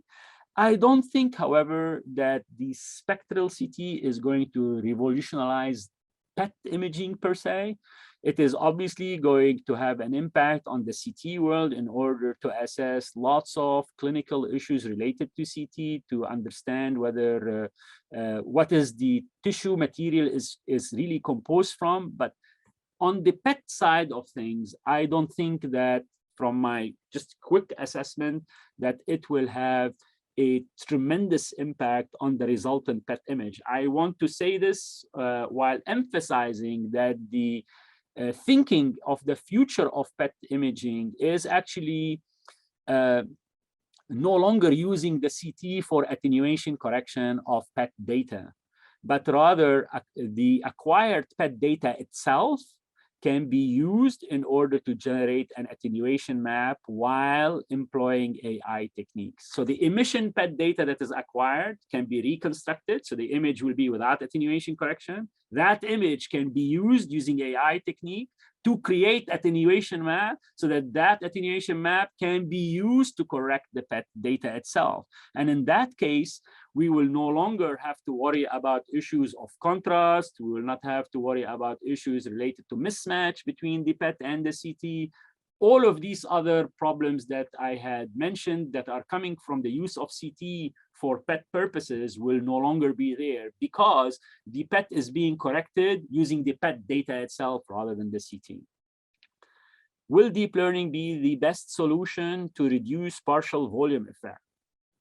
Partial voluming is a big problem in PET imaging, and lots of people have spent lots of time and effort to try to correct for it. The problem with partial volume effect is that, as you saw, it is largely dependent on object size. So you can say, well, if I know what the object size is, I can correct for partial voluming without much problem. And then we can say, well, since now you have a PET CT, the CT can tell you what's the object size is, so you should be able to correct for partial voluming without any problem. That idea or that approach is a good suggestion, but with the following major caveat, is that this discussion assumes that the size that you are getting from the CT image, which is a structural imaging modality, it's showing you anatomy, is actually also the same size on the PET image, which is not true at all, because the PET image is showing you function. It is not showing you anatomy. So while it might be true that a tumor on a CT image is showing to be a diameter of 3 centimeters, on the PET image, the tumor might not be in the whole 3 centimeters. It might be only part of that 3 centimeters.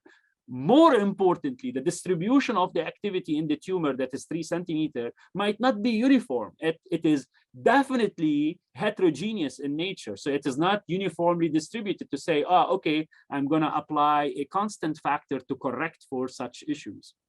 While deep learning technique can help in that regard, I think the issue is more complicated because each tumor is different, and each tumor has different activity distribution, heterogeneity, shape, size, and so on and so forth. So it is not going to be that simple to learn about various tumors and then try to apply a correction accordingly. But the field is up for discussion, and we will see where we will go in that regard. Lastly, is there any widely used intuitive database for known biokinetic models, or do you just recur to specific ones at your institution, or regularly have to search for existing papers to consult the models? Okay, so I don't know exactly what the question is trying to address here, but if we are talking about compounds that have already been established, that have been approved for administration into patients, these kinetic models for those compounds have already been developed and validated and assessed and ensured that they truly represent the distribution of the compound, and you can see them in multiple published papers if you are interested to understand what is the kinetics of, let's say, fluorodeoxyglucose, what is the kinetics of PSMA 11, what is the distribution of other FDA approved type compounds. Now, if you are developing your own new radiopharmaceutical, completely new radiopharmaceutical, and now there are lots of new radiopharmaceuticals that are being developed in the field because of this new explosion of theranostics, which is basically imaging and therapy using radiopharmaceuticals. There are lots of new compounds that are being suggested. If you are developing a new compound in your facility, you must, before put it into patient, study its kinetics and its biodistribution. Now, for that, you need to inject it into first small animals, then you need to inject it into primates, and then later on study it into patients before then you start to use it into a clinical type scenario. Now, when you do so, you want to inject it, image it at multiple time points, look at the biodistribution of the compound, draw regions of interest in the different organs, do the dosimetry of the various of the compound in the various organs. All of that can be done using multiple packages that are either available commercially or you can develop, because the models themselves are relatively constant. We either use, let's say, a 1-compartment model, 2-compartment model, 3-compartment model with backflow, meaning that each compartment has a forward flow and a backward flow, so you can try to see whether your data fit a 3-compartment model or 3-tissue model with forward and backward flow or not, and see which model would best fit your data accordingly. That is, as you are studying the biodistribution of a compound, only for new compounds in that regard. I don't know if I answered the question, but I am assuming that that was the approach. So we never, if let's say now we do FDG imaging, we never do biokinetic modeling on FDG, because FDG has already been proven and it's been documented and it's already very well understood. So we just inject the patient, wait 1 hour, image the patient and see the distribution of the compound, and then the physicians evaluate the uptake of the compound in the patient at baseline versus 6 months later on versus a year later on to see whether the patient is responding or not responding. Okay, so we're going to end these three lecture series by talking about advances in PET imaging and hopefully try to tie all the other discussions that we've had from the prior two lectures. So bear with me a little bit.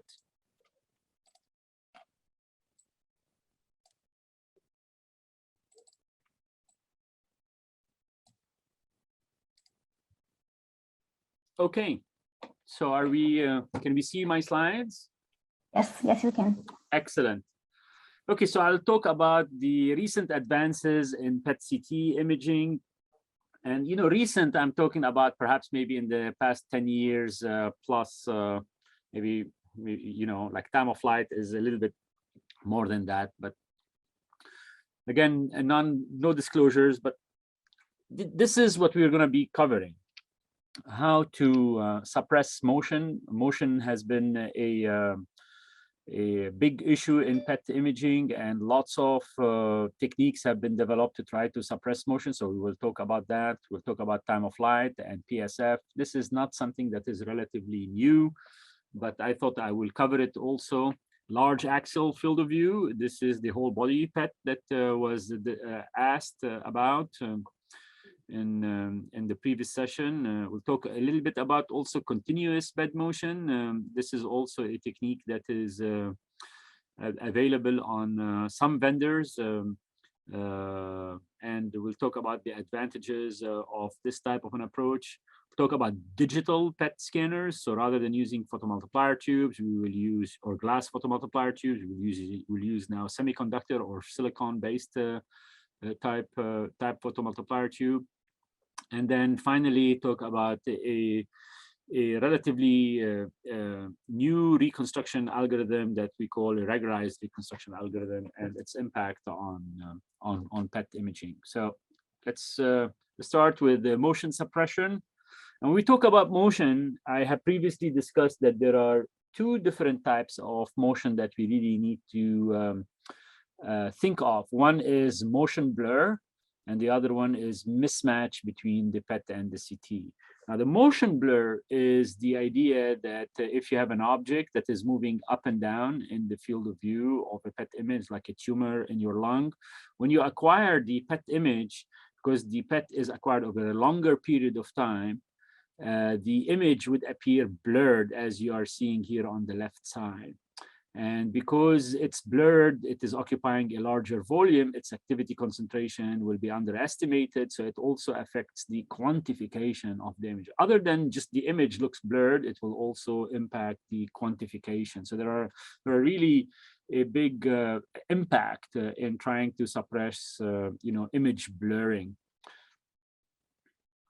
The way to historically have been suggested to suppress image blurring or motion during the PET image acquisition is by assuming that the patient breathing cycle is this blue curve that you're seeing here, and the patient, you know, does not really breathe in a sinusoidal fashion. But let's assume that this is the breathing cycle of the patient. You can subdivide the patient breathing cycle into multiple bins. And then because of you dividing it as such, you can assume that the anatomical position of the patient or the phase of the patient breathing cycle in the first breathing cycle, here in the first bin of the first breathing cycle, will be in the same location as the first bin of the second breathing cycle. So data acquired in this bin, as well as data acquired in this bin, as well as data acquired in this bin, all of these data will be anatomically in the same more or less location. And that's assuming that the patient is breathing always in a continuous and in a similar manner or a repetitive manner. And as such, data that's acquired only over a small part of the breathing cycle will be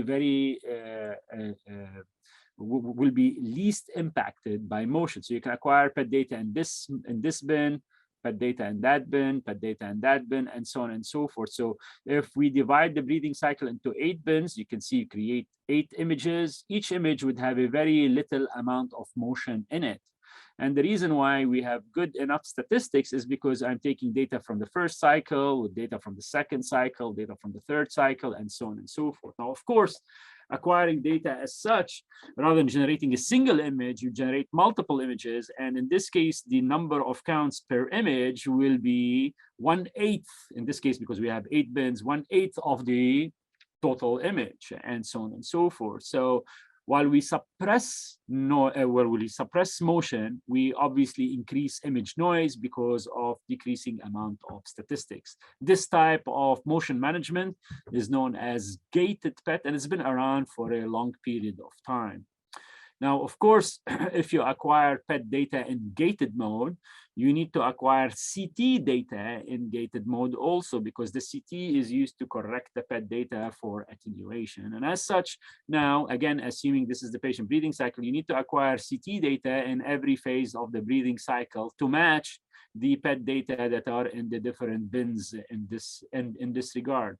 Now, this means that you're going to acquire many CTs on the patient. There is an issue about radiation dose and what have you, but let's not worry about that at this time. In this way, you can match the CTs with the PET data and generate what we call a 4D PET CT data, so that the PET that was now showing with a blurred SUV lesion and the tumor that has a low SUV will now appear with a better SUV value. The tumor is much clearly circumscribed. However, the image is noisy in general. And then you can really create these movies whereby you can see the tumor moving up and down inside the patient, because it's the different phases of the patient breathing cycle. The PET and the CT are properly matched 1-to-1. So there's now, each image by itself does not have any motion associated with it. And you can see the extent of treatment. There was a question about treatment planning. So this way, if you have information about that, you can then adjust your treatment in order to shoot the tumor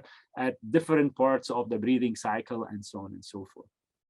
And like I said, the problem is that this image here, it's because it's acquired over a single bin only, will be relatively noisy compared to the image that's acquired over multiple breathing cycles.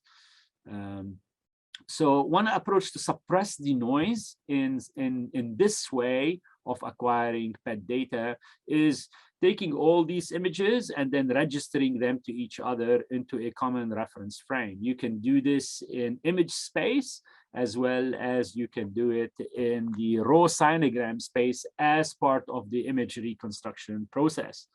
Two different approaches, but with relatively similar results. General Electric, actually, one of the manufacturers that have such an option on their scanner, the tool is called QFreeze, will allow you to do that in image space. Siemens does something relatively very similar. They call it OncoFreeze. It is also available as an option on their scanner. They do it as part of the image reconstruction process.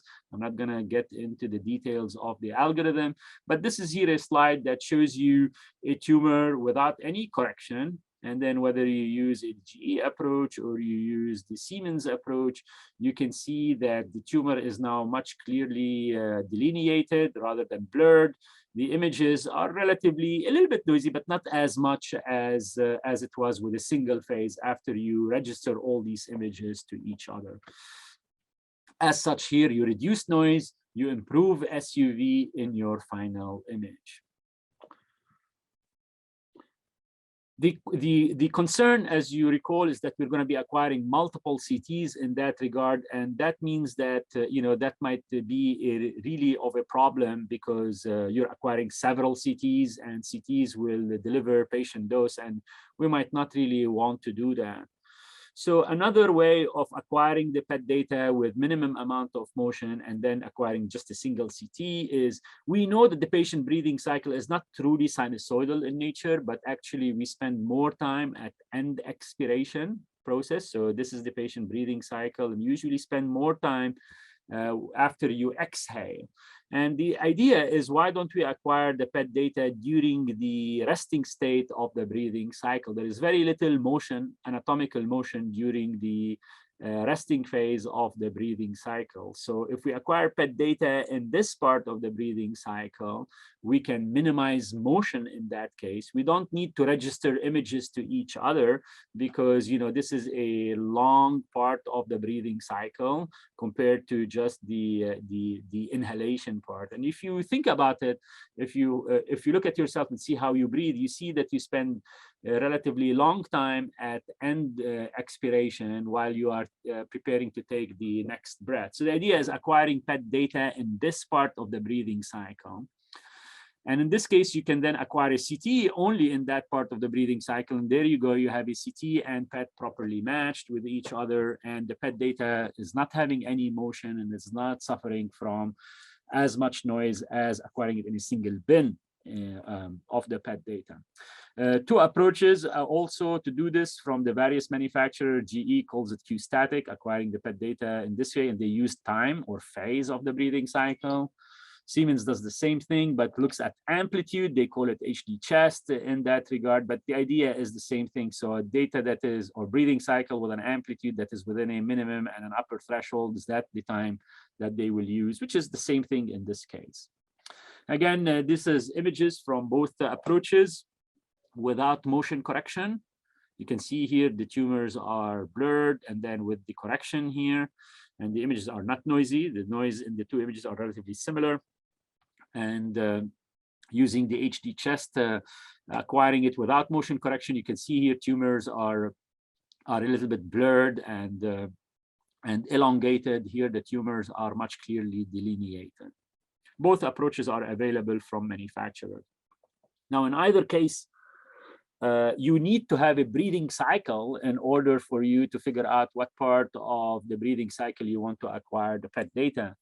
Most of the time, we have been utilizing external devices, such as the RPM device that some of you might know about because it's used primarily in radiation oncology. It uses an infrared camera with a box that is on the chest of a patient, and the box has a reflective marker that reflects infrared light, and we'll be able to follow the patient breathing cycle as the box move up and down on the chest of the patient. This camera can capture this and generate a breathing cycle. Or you would use a strain gauge or like an elastic belt that you put around the patient that has a strain gauge in it, and as the patient breathes in and out, the torso expands and changes the resistance of a strain gauge inside the torso, inside the belt, and you can follow the patient breathing cycle. These external devices are cumbersome to use. They require training. They require that you interact with the patient.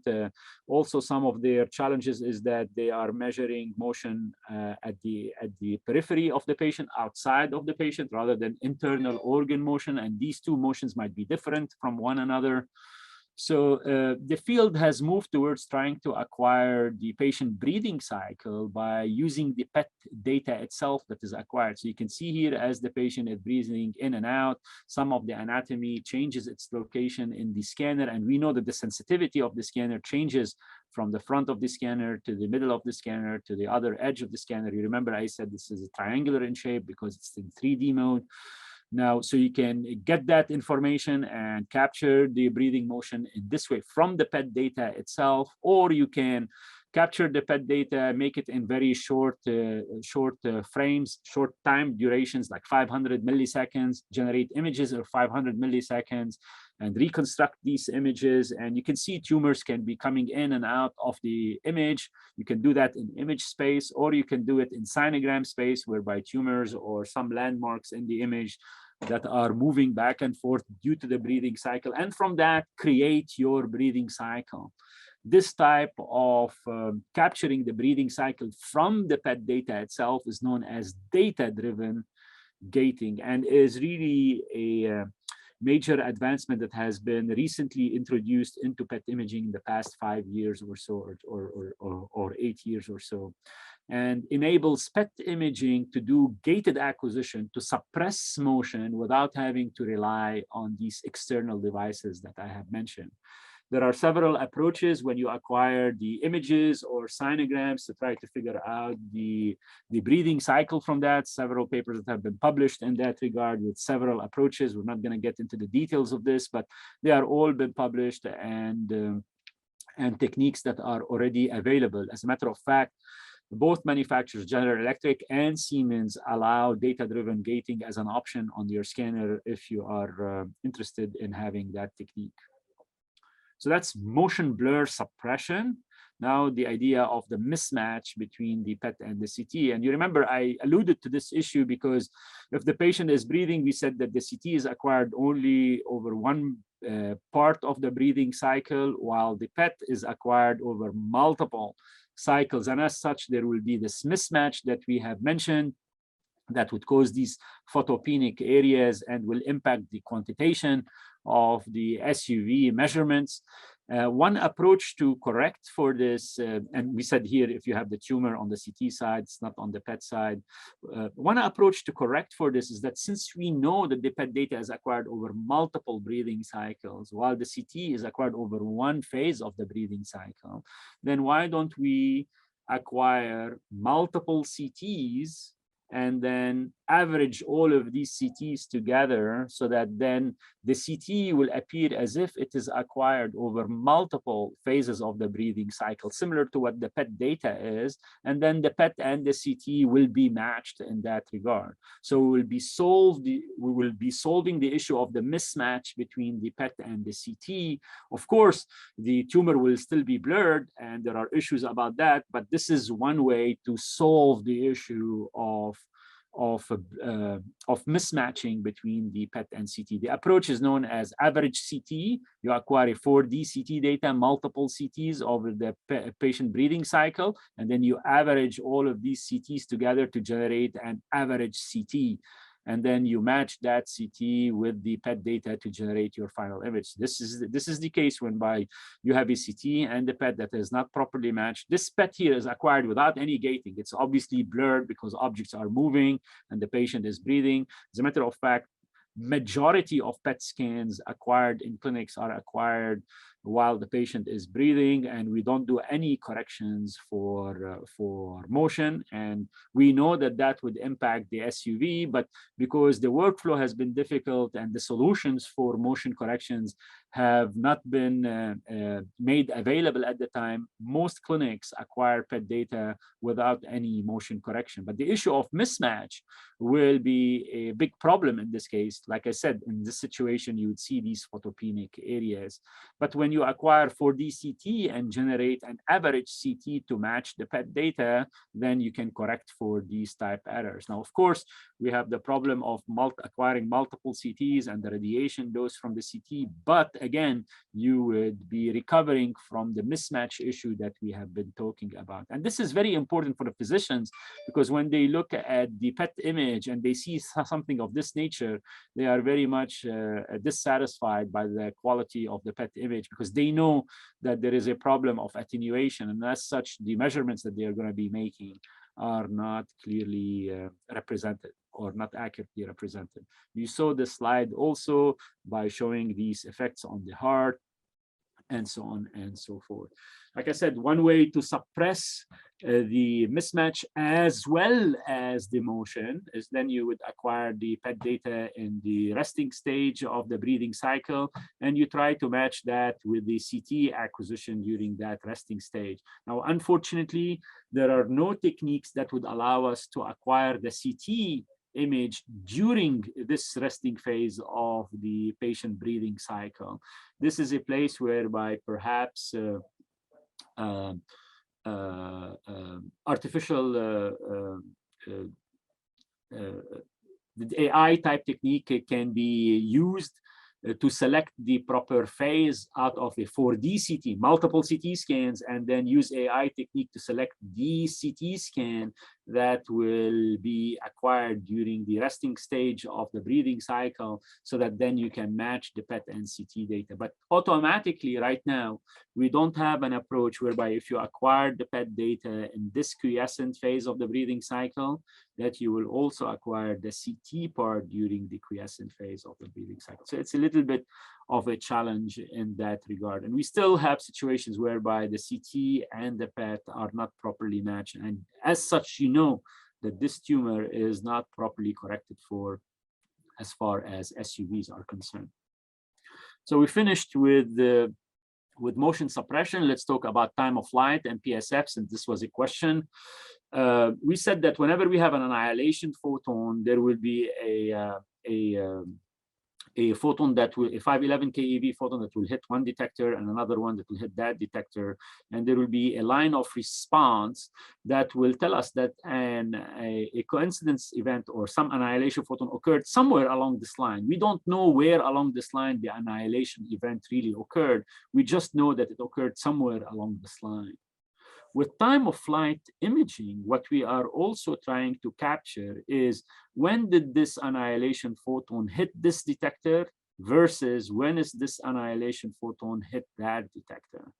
And of course, if we can identify the time of arrival to this detector and the time of arrival of that detector down to a very accurate number, we can pinpoint it to this specific location along the line of response. Now, mind you, this requirement is relatively a tall order. The reason being is that these annihilation photons are flying at the speed of light. The speed of light is 3 × 10⁸ meters per second. The diameter of the scanner is 1 meter. So really, the timing resolution that we're trying to capture arrival here versus arrival there should be in the order of picoseconds, which is really a very short time duration. But the idea is that if you are able to capture the arrival time with some level of accuracy, then during image reconstruction, rather than saying something occurred along this line, you can say something occurred in this area of the line rather than this area or that area or that area. And that helps you in finalizing your image that you are reconstructing. It will provide a better outcome on your reconstruction image. So you are informing the reconstruction algorithm that you also have knowledge about where did the event occur within some kind of an accuracy. And the reason why we're not able to pinpoint it to a specific location is because the electronics that we currently use on PET-CT scanners are not really very accurate in identifying the arrival time. Plus, the scintillator and the photomultiplier tube. The scintillator takes time for it to be excited and generate light, and the light that is hitting the photomultiplier tube and the signal amplification, these also have variability in their timing. And that's why there is a little bit of a jitter in this particular process in here. We don't identify it exactly. The current time of flight resolution, so what is the accuracy by which we can identify the positioning? The time of flight resolution of PET scanners is in the order of about 500 picoseconds, with most recent scanners or the most state-of-the-art scanner bringing this number down to in the order of about 200 to 250 picoseconds, which is really a major impact on the signal-to-noise ratio. It has been suggested that if you image with signal-to-noise with time of flight, then the signal-to-noise ratio would be, when you do time of flight imaging compared to conventional signal-to-noise ratio without time of flight imaging, will be proportional to the square root of the object diameter divided by that jitter in position. The jitter in position is this delta x. You know, how much error are we able to pinpoint the position of the annihilation event. And this delta x is related to delta t, which is the time by which we can pinpoint the events. This delta x is delta t divided by 2, because we have, you know, it is the half of this of the scanner, you know, it's not the full diameter, and c is the speed of light in that regard. So you can see if the timing resolution is in the order of 500 picosecond, and you put it into this equation, you will see that 500 picosecond for a delta x of about 7.5, the signal-to-noise ratio would be about 1.6 times better than conventional if the object is relatively small. Whereas if the object is relatively large, the signal-to-noise ratio would be improved by like 2.3 times. if this number of picoseconds starts to drop to 300 to 100, you can see that the improvement in signal to noise ratio becomes by far better. So obviously it's better to do time of flight imaging rather than non-time of flight imaging, because your signal to noise ratio becomes better. And also it is very good to have better and better timing resolution. You can see in the ultimate type scenario is that if you are able to identify the event exactly, you really no longer need to do any image reconstruction, because if you know where did the annihilation event occur, you really don't need to reconstruct the image anymore. You will just make it as a you build the image as a dot by dot basis. Every time an annihilation event happens, you know exactly where it happened, and you start to build the image with directly knowing where did it occur in space and create that image, building the image dot after dot after dot rather than reconstructing the image. I hope that concept is clear. To show you some images with time of flight versus non-time of flight, this is a very old scan dating back to the original inception of time of flight when it started to become available. This is from a Philips machine. This is from Joel Karp, actually one of the pioneers of time of flight imaging.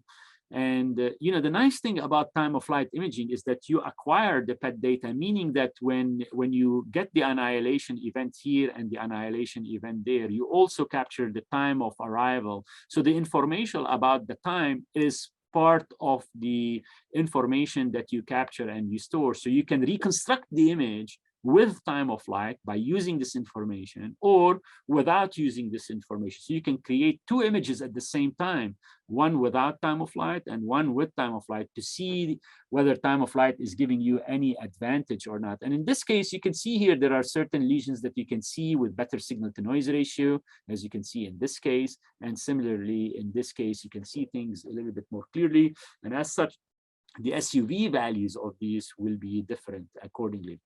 You've seen this slide before without time of flight and with, excuse me, and with time of flight that has impact on SUV results. Let's talk a little bit about point spread function reconstruction. In this case, we have said that as you move from the center of the scanner to the edge of the field of view, the resolution of the scanner gets worse and worse. And the reason being is that, let's consider you are at the center of the scanner and an annihilation photon is coming directly up and hitting the 12 o'clock detector. You can see that the annihilation photon will hit the detector head on and it will be stopped in the detector thickness. And it will be stopped exactly at the same location of where is the annihilation photon is coming in. Whereas as we move radially from the center of the scanner to the edge of the scanner, you can see that the annihilation photon will pass through a detector material. So this thickness of the detector here is not enough to stop the annihilation photon. So it might be stopped in the other detector element. And similarly, as we move further and further, the amount of distance that the annihilation photon will pass through the detector element will be even less and less. And as such, it might pass through more than one detector or two detectors and then finally be stopped in the third detector. But the idea is that when it gets to be stopped is what the scanner thinks is where the annihilation photon occurred. So while the annihilation photon is coming in orange here, the scanner thinks it is along the black dotted line in this case. And similarly here, it thinks along the orange line when in it thinks along the black dotted line when in reality it is along the orange line accordingly. So there will be a loss of resolution as we move from the center of the field of view to the edge of the field of view. This is known as depth of interaction. And the manufacturers, because the scanner is designed and is fixed in that design, so they can tell how much degradation in resolution you have from moving from the center of the field of view to the edge of the field of view. And they can build a correction factor during the image reconstruction process. And you can see here, without correction, and then with correction, you can see iterative reconstruction without correction. You can see that the resolution gets worse as we move from the center of the field of view to the edge of the field of view, but it is actually well represented. You can see that here from the point source. You can see as we move from the center of the field of view to the edge, it's as if like we are no longer seeing that point because it's blurred out, the resolution is getting worse. Whereas with point spread function reconstruction or resolution recovery, you are able to see this point clearly delineated. This, however, causes some artifacts sometimes. This artifact is known like a Gibbs artifact, which causes ringing. So sometimes you are correcting for this blurring. So it's like a deconvolution that you are doing on your image, which sometimes causes an overshoot in your correction, and that would cause the SUVs to overshoot. And you can see here, without PSF correction, point spread function reconstruction or resolution recovery, the SUV was 8.4, and with correction, it is 16.4. Now you don't know whether the 16.4 is the correct value or is it also biased because of this artifact that I had mentioned. But we should know that if you are imaging a patient and there is a tumor at the edge of the patient, you can see here it's at the edge of the patient rather than in the center of the patient, then the SUV will be slightly different because of resolution loss accordingly. And that's coming from the partial volume effect that I had mentioned. You've seen that slide about resolution recovery and time of flight impacting the SUVs, but you can see how that can be confounded by the different corrections that we are putting in there. But both resolution recovery is a new approach, as well as time of flight is a relatively new approach and is available on most PET scanners and is considered to be a new innovation in that regard. The thing that I believe everybody is excited about is large axial field of view PET scanners. And the idea here is that most PET scanners used to cover about a 15 centimeter along the axial extent of the patient. And sometimes manufacturers could make this 15, 20, or 25 centimeter. But the idea is that there will be lots of annihilation photons that escape in this direction and escape in that direction, and they are not detected. And in order to cover the whole patients, you needed to translate the patient through the scanner in order to image the whole patient.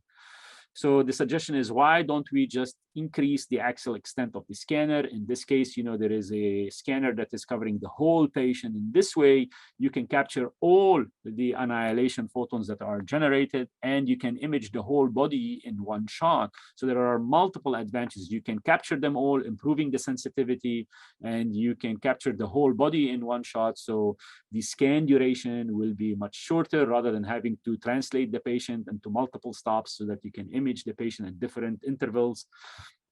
You can reduce the injected activity into the patient, and so on and so on. Now, obviously, putting more detectors will cost more in the patient, in the system itself. But there are lots of advantages. Like I said, you can do that from investigating new radiopharmaceuticals, so you can image the whole patient in one shot and do good tracer kinetic modeling. You can see biodistributions. It could be good for claustrophobic patients because they move.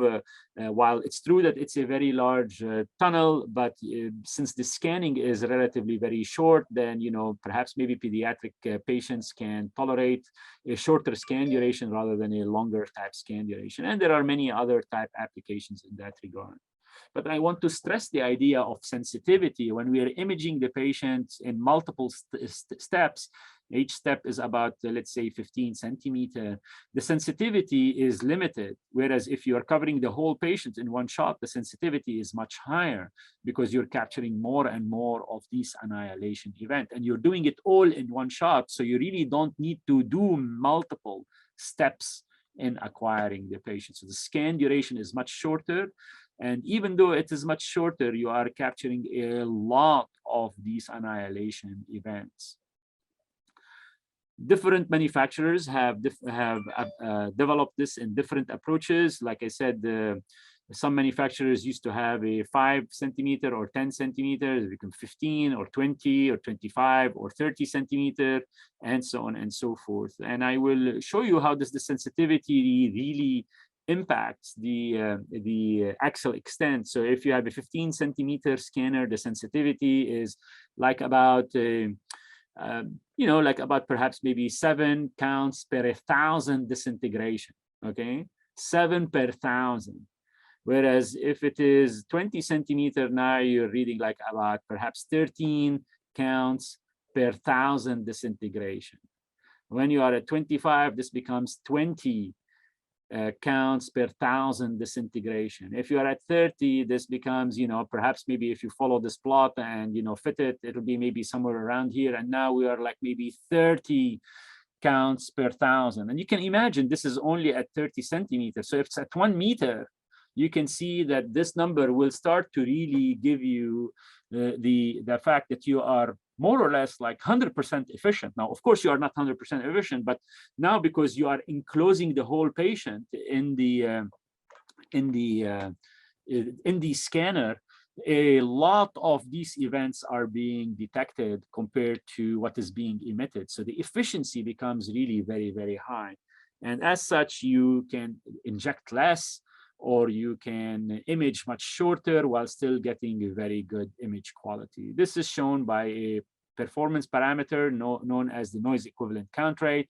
And you can see if it is a 15 versus 20 versus 25, how does this curve really have better performance? And again, we're talking about only a 10 centimeter improvement. So when we're talking about tens of centimeter improvement, going all the way up to 100 or 200 centimeter, this becomes really, really very effective.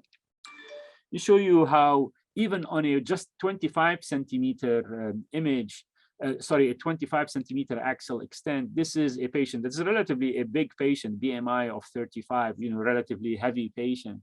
This is a total scan from eyes to thighs, which is the majority of our PET scans that are done in the clinic, covering from the eye part down to the thigh region, using 12-minute acquisition or 8-minute acquisition or 5-minute acquisition. These images are all really very good, even at 5 minutes. So the images are still of very high quality, which implies that now you can push patients through the machine much more efficiently.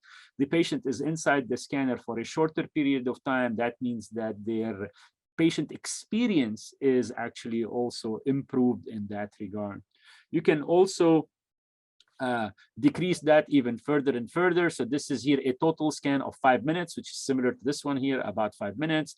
Or you can leverage that by injecting less amount of activity. Here we're injecting only about 3 millicuries into this patient compared to about 9 millicuries in this patient. And still the image quality is really very good.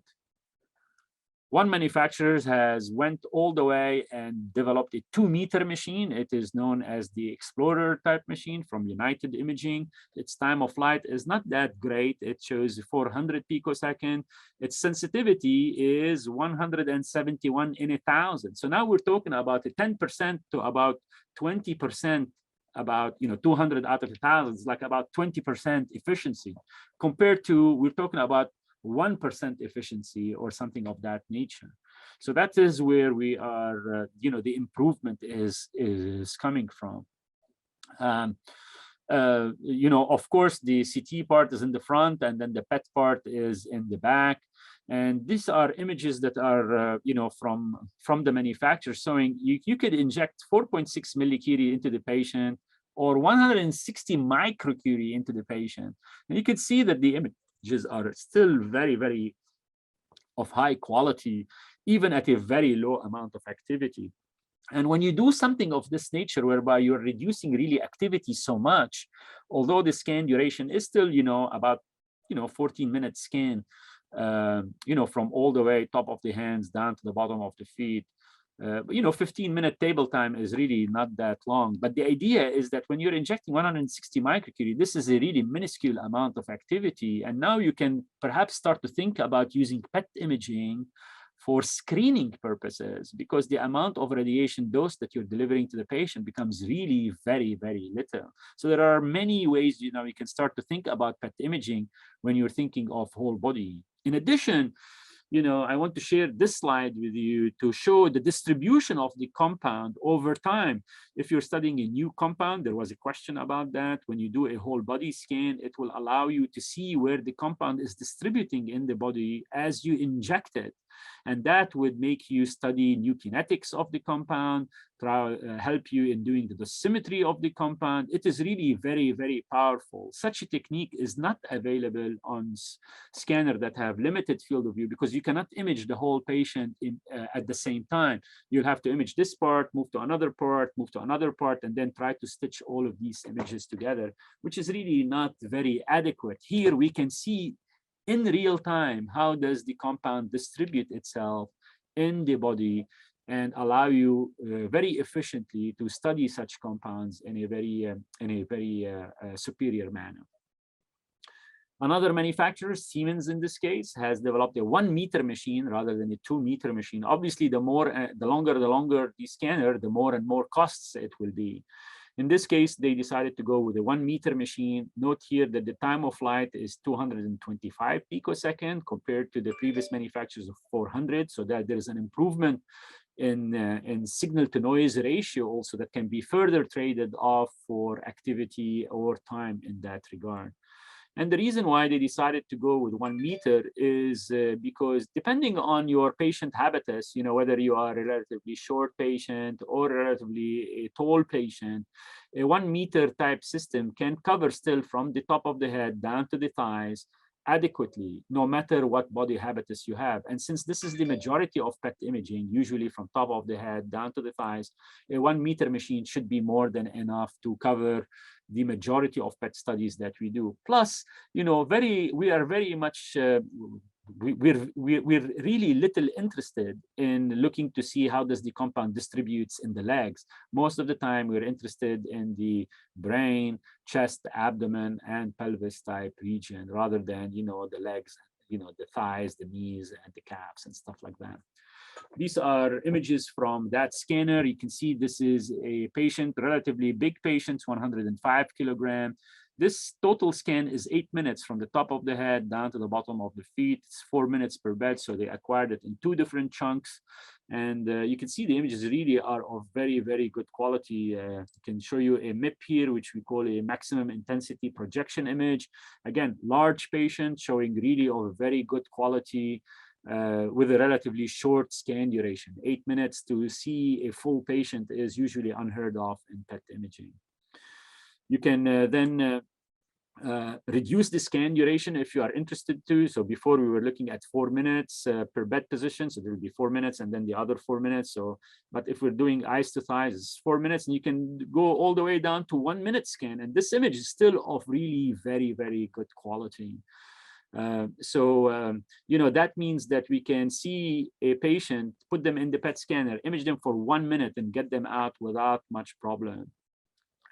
Even if you want to image the lower part of the patient, so there'll be 2 minutes and you can be done. And that's really a very, very powerful approach to do PET imaging. You can see the PET images either in coronal view or sagittal view, whether it was 4 minutes or 1 minute. The previous picture here was a MIP image, maximum intensity projection, whereas this is a true coronal PET image. You can see the distribution of the compound, the lesions in the liver, even down to 1 minute. While this image is relatively noisy, but still you can see everything that you really need to see. Let's talk a little bit about continuous bed motion. This is an approach whereby that in PET imaging, it is step and shoot. So what does that mean? I'm going to play a movie here. You can see here we're imaging as the bed is moving, we're imaging the patient, whereby here the patient is imaged in chunks. We image and then we move the bed and then we image again and then we move the bed and then we image again and so on and so forth. So this approach, which is the standard approach for the majority of PET-CT scanning, is known as step and shoot, whereas this approach is a continuous bed motion. The bed is moving into the scanner as the scanner is acquiring the data. And there are some advantages to this. It is known as flow motion. It is only available from one manufacturer. And it gives you more flexibility in the way that you are prescribing the imaging, because you can say, I want to image at this speed over the head, at that speed over the chest, at that speed over the pelvic region. And you can say, where does the region start and where does the region end? Whereas in a step and shoot, you are limited by the bed position, and the bed position is based on the axial extent of the scanner. Is it 15? Is it 20? Is it 25? And what have you? So you are limited by, you know, the location of the bed. You cannot increase or decrease the size of the bed position because you're limited by the axial extent of the scanner. So that, you know, limits the flexibility by which you can image a patient. Although you can vary the scan duration in this bed versus that bed versus that bed versus that bed, you're still limited by the bed position, the location of that bed. Additionally, there is some impact on radiation dose. Let's assume that we are imaging this patient and this is in step and shoot. And because we overlap the beds with respect to each other, so this area will cover, let's say, 3 bed position. And because we're fixed by the bed position, if we start here, we must end there. And you see, let's assume that this is a female patient. So then this here would have the patient's breasts in the 3rd part of the bed position.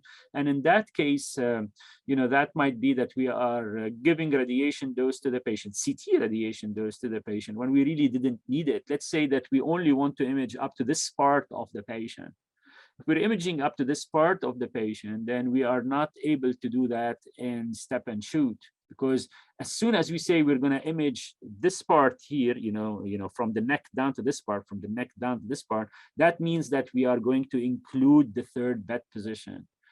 And that means that this additional part of the patient will be irradiated, but without any need. We didn't need that part anyway. So there is a way whereby you can say that continuous bed motion can be utilized in ways to really minimize the radiation exposure to patient to a certain extent as far as that's concerned.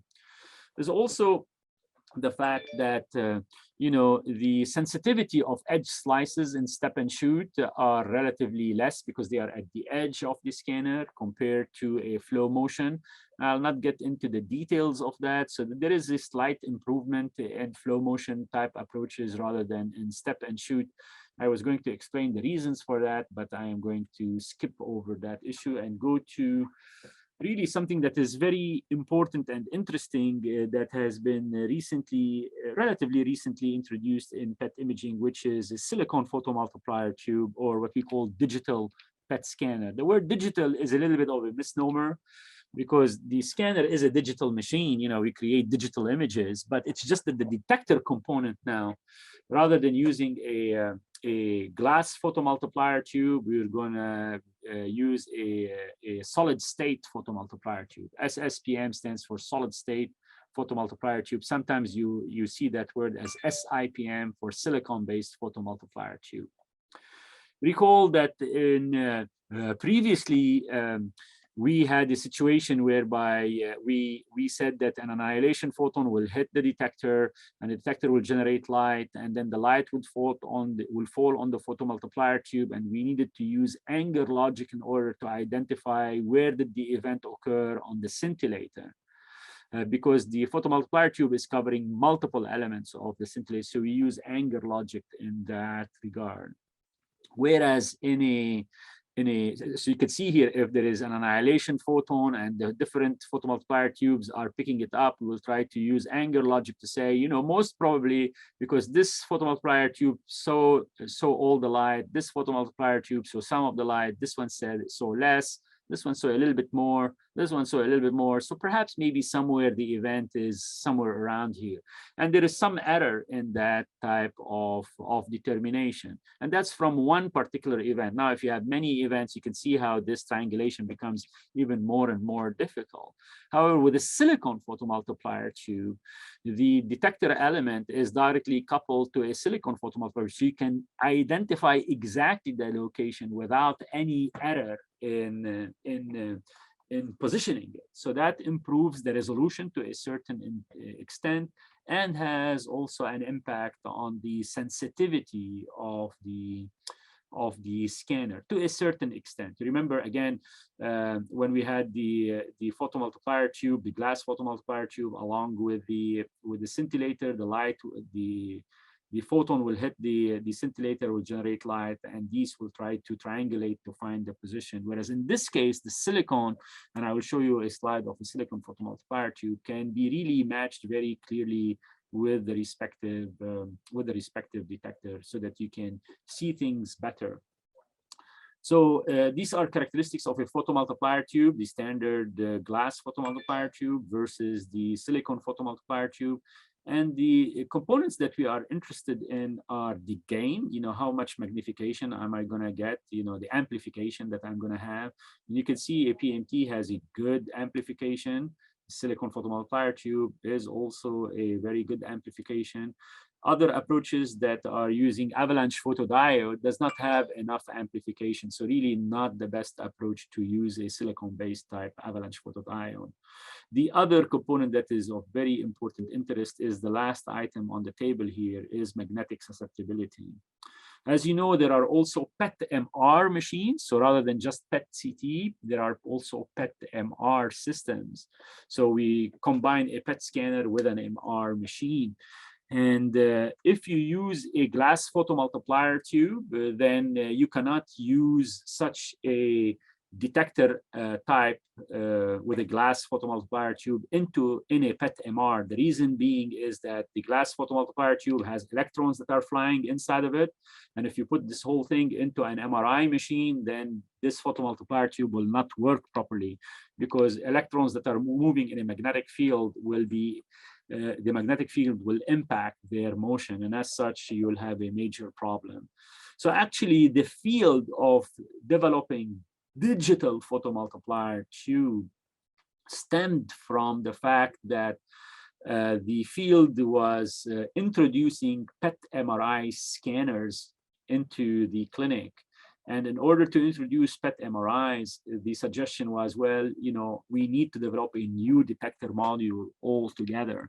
And lots of effort and energy and time was spent into developing a new detector altogether to replace the PMT tube, the glass enclosure PMT tube, with a silicon-based photomultiplier tube, so that it is no longer impacted by magnetic susceptibility. So if you take a silicon wafer and put it into an MR machine, it does not really impact the electron hole type pairs that are within it, compared to if you have electrons flying into a glass type enclosure. So the development of such detector modules happened in PET MR when PET MR was introduced into the market. But then later on, this detector module was migrated to PET-CT and replaced glass photomultiplier tube with the silicon photomultiplier tube. This is how now it will work. You have the scintillating material attached to the silicon photomultiplier tube. So you still have this block of photomultiplier tube. And each one of these detector elements now is matched with a group of silicon photomultipliers that are on this wafer down there. So there is a good matching between the elements, the scintillators, and the silicon photomultiplier tube for positioning purposes, so that you can see things more clearly. I'll show you a better slide. This was from a previous meeting whereby one of the vendors was showing their ware. This is the crystals here, the LSO crystal or BGO crystal. Most of the time now people are using LSO, and these are here the silicon photomultiplier tubes. You can see the detectors will be properly matched with the respective silicon photomultiplier tube compared to the glass photomultiplier tube over here. And going back to the slide, this is a much better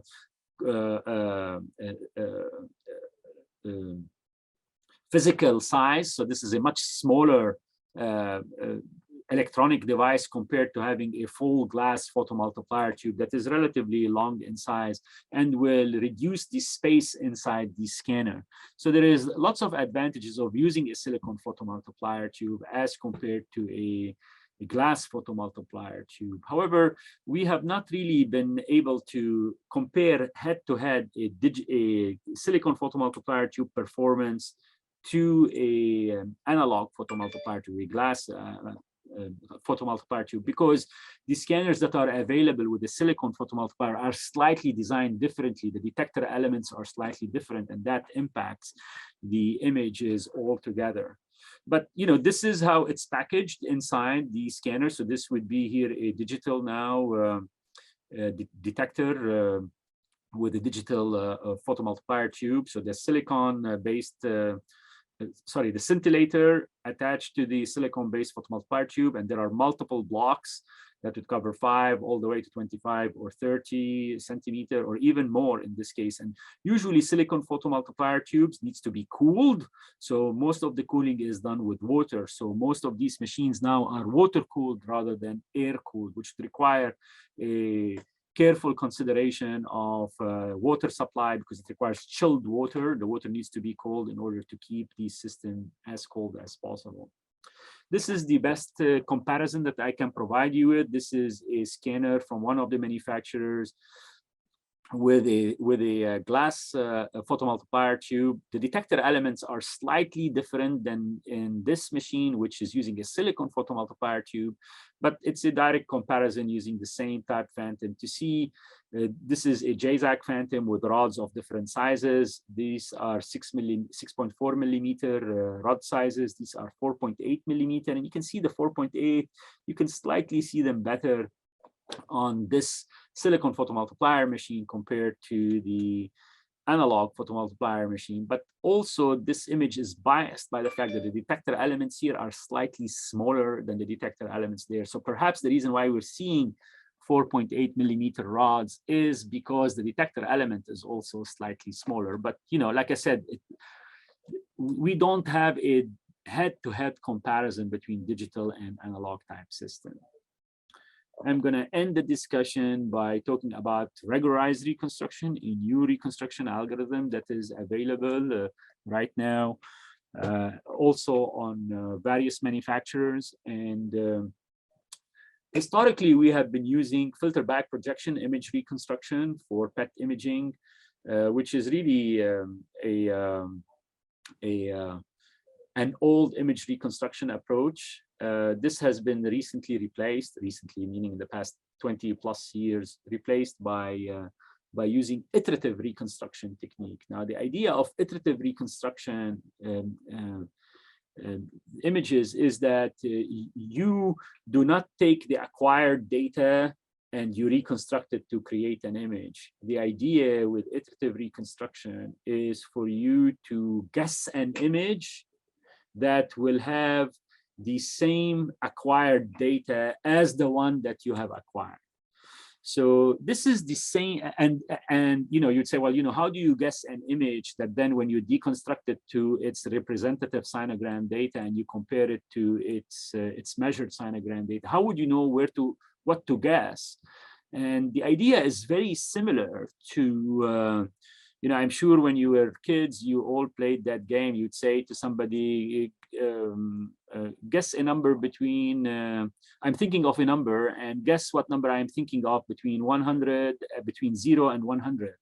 And you would say, is it larger than 50 or smaller than 50? And I would say it's larger than 50. So you directly know that your next guess should be between 50 and 100. And then the next try, you will say, is it greater than 75 or less than 75? And I would say greater than 75. So then directly you are getting closer and closer to the true answer by iterating the guess process. And the same thing happens here, is that we guess an image, we deconstruct it to its original cyanogram, and we compare the measured cyanogram to the deconstructed cyanogram and see whether they are similar or not, and repeat that process accordingly. This is known as iterative process. Usually, as you iterate further and further and further, the images becomes noisier and noisier and noisier, but closer and closer and closer to the truth. So for example, let's assume we're imaging a patient here, and this is a very large patient, BMI is 52.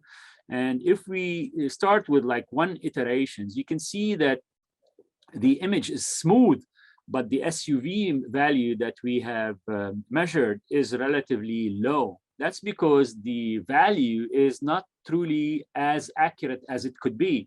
We're still in the range between 50 to 100. We really don't know whether the number is really 78, 85. It is somewhere above 50. So if we iterate further, we get closer to the value. If we iterate further, we get closer to the value. We iterate further, we get closer to the value.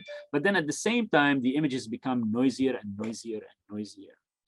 So the whole idea is that in PET imaging, when we use iterative reconstruction, believe it or not, is that we don't continue to iterate to get to the true value. We stop at a relatively early stage just so that we can get an image that looks good, while we know that the value is underestimated. The value that we are reporting is underestimated compared to the true value. You remember, that's what I was telling you, is the reconstruction parameters affects the quantitative results. When you do different number of iterations or different number of subsets, that would impact your SUV value. We usually generate images before we reach the true value, because we know that the image that will be generated will be more pleasing to the eye as compared to this image. And that creates a problem, because we know that we would like the images to be as accurate as possible, that value to be as accurate as possible, but also we would like the image to be as pleasing to the eye as possible and not as noisy. So this new reconstruction algorithm tries to achieve that. Here in this slide, we are showing as the number of iterations are increasing, meaning as the image noise increases, obviously we're getting closer and closer and closer to the truth of our SUV value. So as we iterate further and further, we're getting closer and closer to the true value that we are after, but at the expense of more and more noise in the image. This regularized reconstruction will allow me to get this value here. So it's as if like I'm taking this number and raising it to that number. So it's the true value, but at a lower noise component. And that's what this reconstruction algorithm would allow us to do. It is called regularized reconstruction. So part of the reconstruction process, as I am iterating further and further, it is still imposing on the reconstruction that the variability between pixels that are adjacent to each other needs to be minimized. And this way you are enforcing that the resultant image to have a low noise content in it. So we'll show you here the resultant on a phantom. So this is a phantom acquired for 5 minutes, and I'm showing it to you with shorter and shorter scan duration. And of course, as you see the phantom with shorter scan duration, the images become noisier and noisier and noisier. And now if I do regularized reconstruction, the noise needs to be suppressed in the image while maintaining the image quality. And this is here the results of regularized reconstruction. Without regularized reconstruction, with regularized reconstruction, without and with. And you can see certain parts here are starting to appear better, correct? You know, here you cannot tell the rods here, but here you can tell the rods. Here you can also not tell the rods, but here you can tell the rods, even at 2.5 minutes, and so on and so forth. Similarly, in the different parts of the phantom, this is without regularized reconstruction, and this is with regularized reconstruction. So we have here a very small sphere. This is in the order of about 10 millimeter. All these spheres are filled with the same activity concentration. But the reason why, like here and here, you are barely seeing it is because it is partially volumed, and the noise starts to suppress the activity in that location. You will no longer be able to perceive it. But with regularized reconstruction, but with regularized reconstruction, so here you can barely see it. With regularized reconstruction, you can see it more, okay? Perhaps maybe you can look at the 0.5 and you can see here there is something, whereas here it's very difficult to tell there is something. Now, on a patient perspective, this is here showing different types of reconstruction. This is with resolution recovery. This is time of flight and resolution recovery. Regularized reconstruction is known as, they call it Q clear. So we call it QC here, QC with resolution recovery. And here is resolution recovery, time of flight, and this regularized reconstruction. And if we look carefully, you can see there are certain lesions that now you are able to see in this image that you were not able to see in other images or other reconstructions, because this type of reconstruction with time of flight, as well as PSF, as well as regularized reconstruction, suppresses the noise and brings up, improves the signal to noise ratio. However, like I said, this would impact also quantification. So, when you do regularized reconstruction, a tumor that was showing a value of, let's say, 2.9, now will show an SUV value of 5.2. So you need to be very careful if you are evaluating a patient at time point 1 and then time point 2, that you do all the corrections in the same way so that there is no bias in that determination. And I think this is my last slide, and I'm going to stop here and see if anybody has any questions. I think there are 2 questions. Let's see. Is the correction of things or parameters such as partial volume effect, attenuation, in PET-MR system more difficult than PET-CT or the reverse? Okay, so there is a couple of questions in this. There is an issue of partial volume and there's an issue of attenuation when we compare PET-MR and PET-CT. Partial voluming is an issue of a PET scanner, okay? So the PET scanner, irrespective if it's a PET-CT or if it's a PET-MR, will always be the same. So partial voluming is limited by the resolution of the scanner and will be difficult to correct for depending on the scanner resolution. The issue of attenuation, however, is a little bit different between a PET-CT and a PET-MR. We have said that in a PET-CT, we could take the CT image and use it to correct the PET data, because the CT itself, the image of a CT, is attenuation values. We just need to scale these values from them being at CT energy to PET energies. Remember, CT energy is in the order of about 70 keV or so, whereas the PET energies are 511 keV. So you need to scale the CT image to the right energy and then use these values accordingly. So CT is fundamental to use for correcting the PET image for attenuation purposes. In PET-MR, however, the MR image cannot be used for correction for attenuation. Remember, an MR image does not show you attenuation. An MR image shows you proton density. It shows you relaxation of the protons in the body.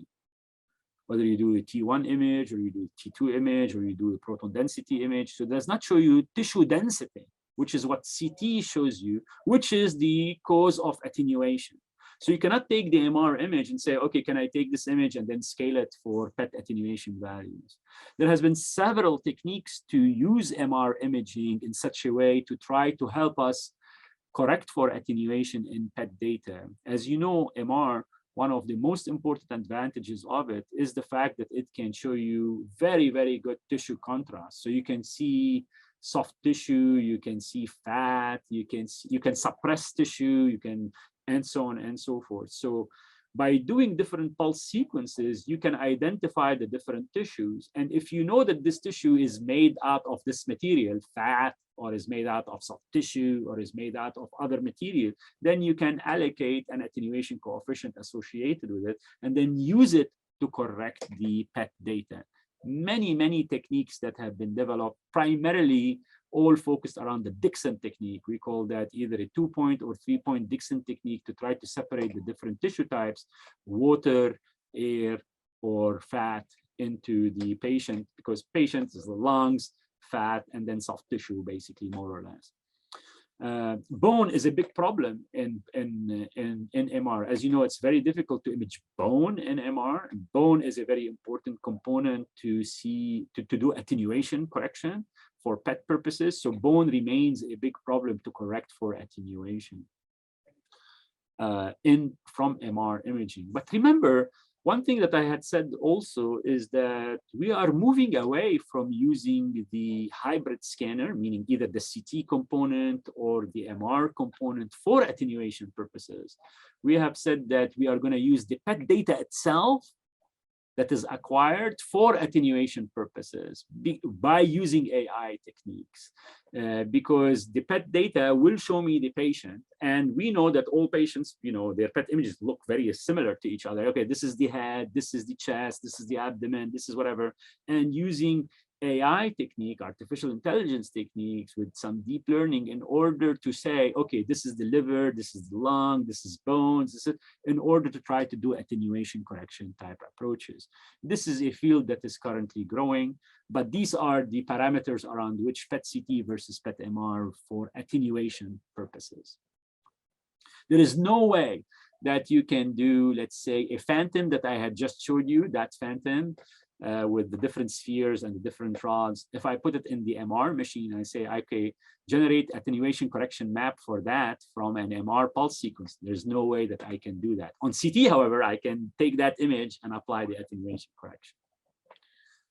The second question is, I know noise is certainly a problem, but for some reason, I get the idea that the parameter is not as misleading or problematic as contrast can be. Would it be that bad if the iteration kept going a little further with the cost of increasing noise and being less pleasant to look at?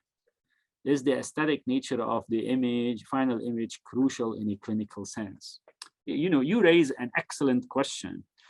From us as physicists and scientists, we are very much interested in the quantitative nature of the lesion, and we want to depict the true value on that lesion. From a physician's perspective, they are interested in managing the patient in the best way possible. So I'm going to put back a picture, if you don't mind, so that I can make my point a little bit more succinct, and go to this image and say, if you give this here, let's put this here. If you show this image to a physician, the physician might be worried that perhaps is this a tumor here or not? I really don't know, and are very, very concerned to call it or not to call it as a tumor. Call it, meaning that they are saying that the patient has disease when it might be not true. Not calling it is saying that there is no disease when the patient has disease, even worse. Whereas in this image here, you can easily see that there is nothing there. So for them, it's by far better to show them an image like this, that they don't see anything, rather than make it ambiguous for them as to whether there is something or there is nothing. Further, from a physics perspective, when we are iterating further and further and further and creating more and more noise, remember the value that I am measuring here is the maximum pixel value. The SUV, remember it says maximum pixel SUV. When I draw a region like this, I'm looking for the maximum value. It might be that the maximum value here is due to noise and not truly due to malignancy of that tumor.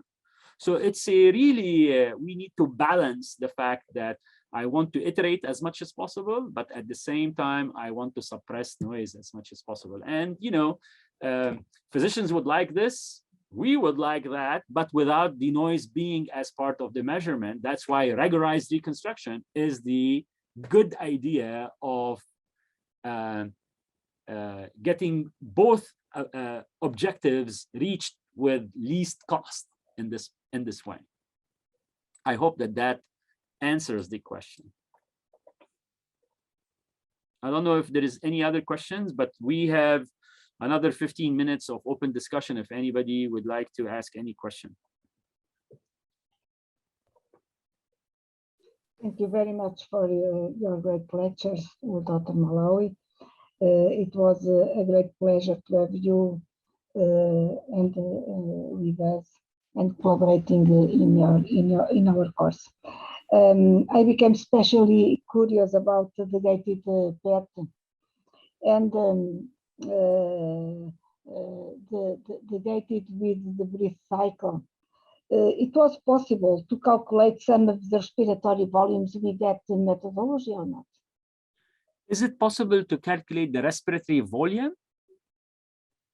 Sorry? Is the question that you are asking, is it possible to calculate the respiratory volume? Is that what you're asking? Yes, volumes and flows, yes. The respiratory volume, or are you talking about the tumor volume? the respiratory volume. The respiratory volume. You know, this is not something that we want to do in PET imaging to measure what's the respiratory volume. I think it is possible from the breathing cycle to measure the respiratory volume of the patient, but in PET imaging, we're not interested in that parameter. I can reflect a little bit and think as to, is this something that we would need from a PET imaging perspective? Would that be helpful in one way or the other?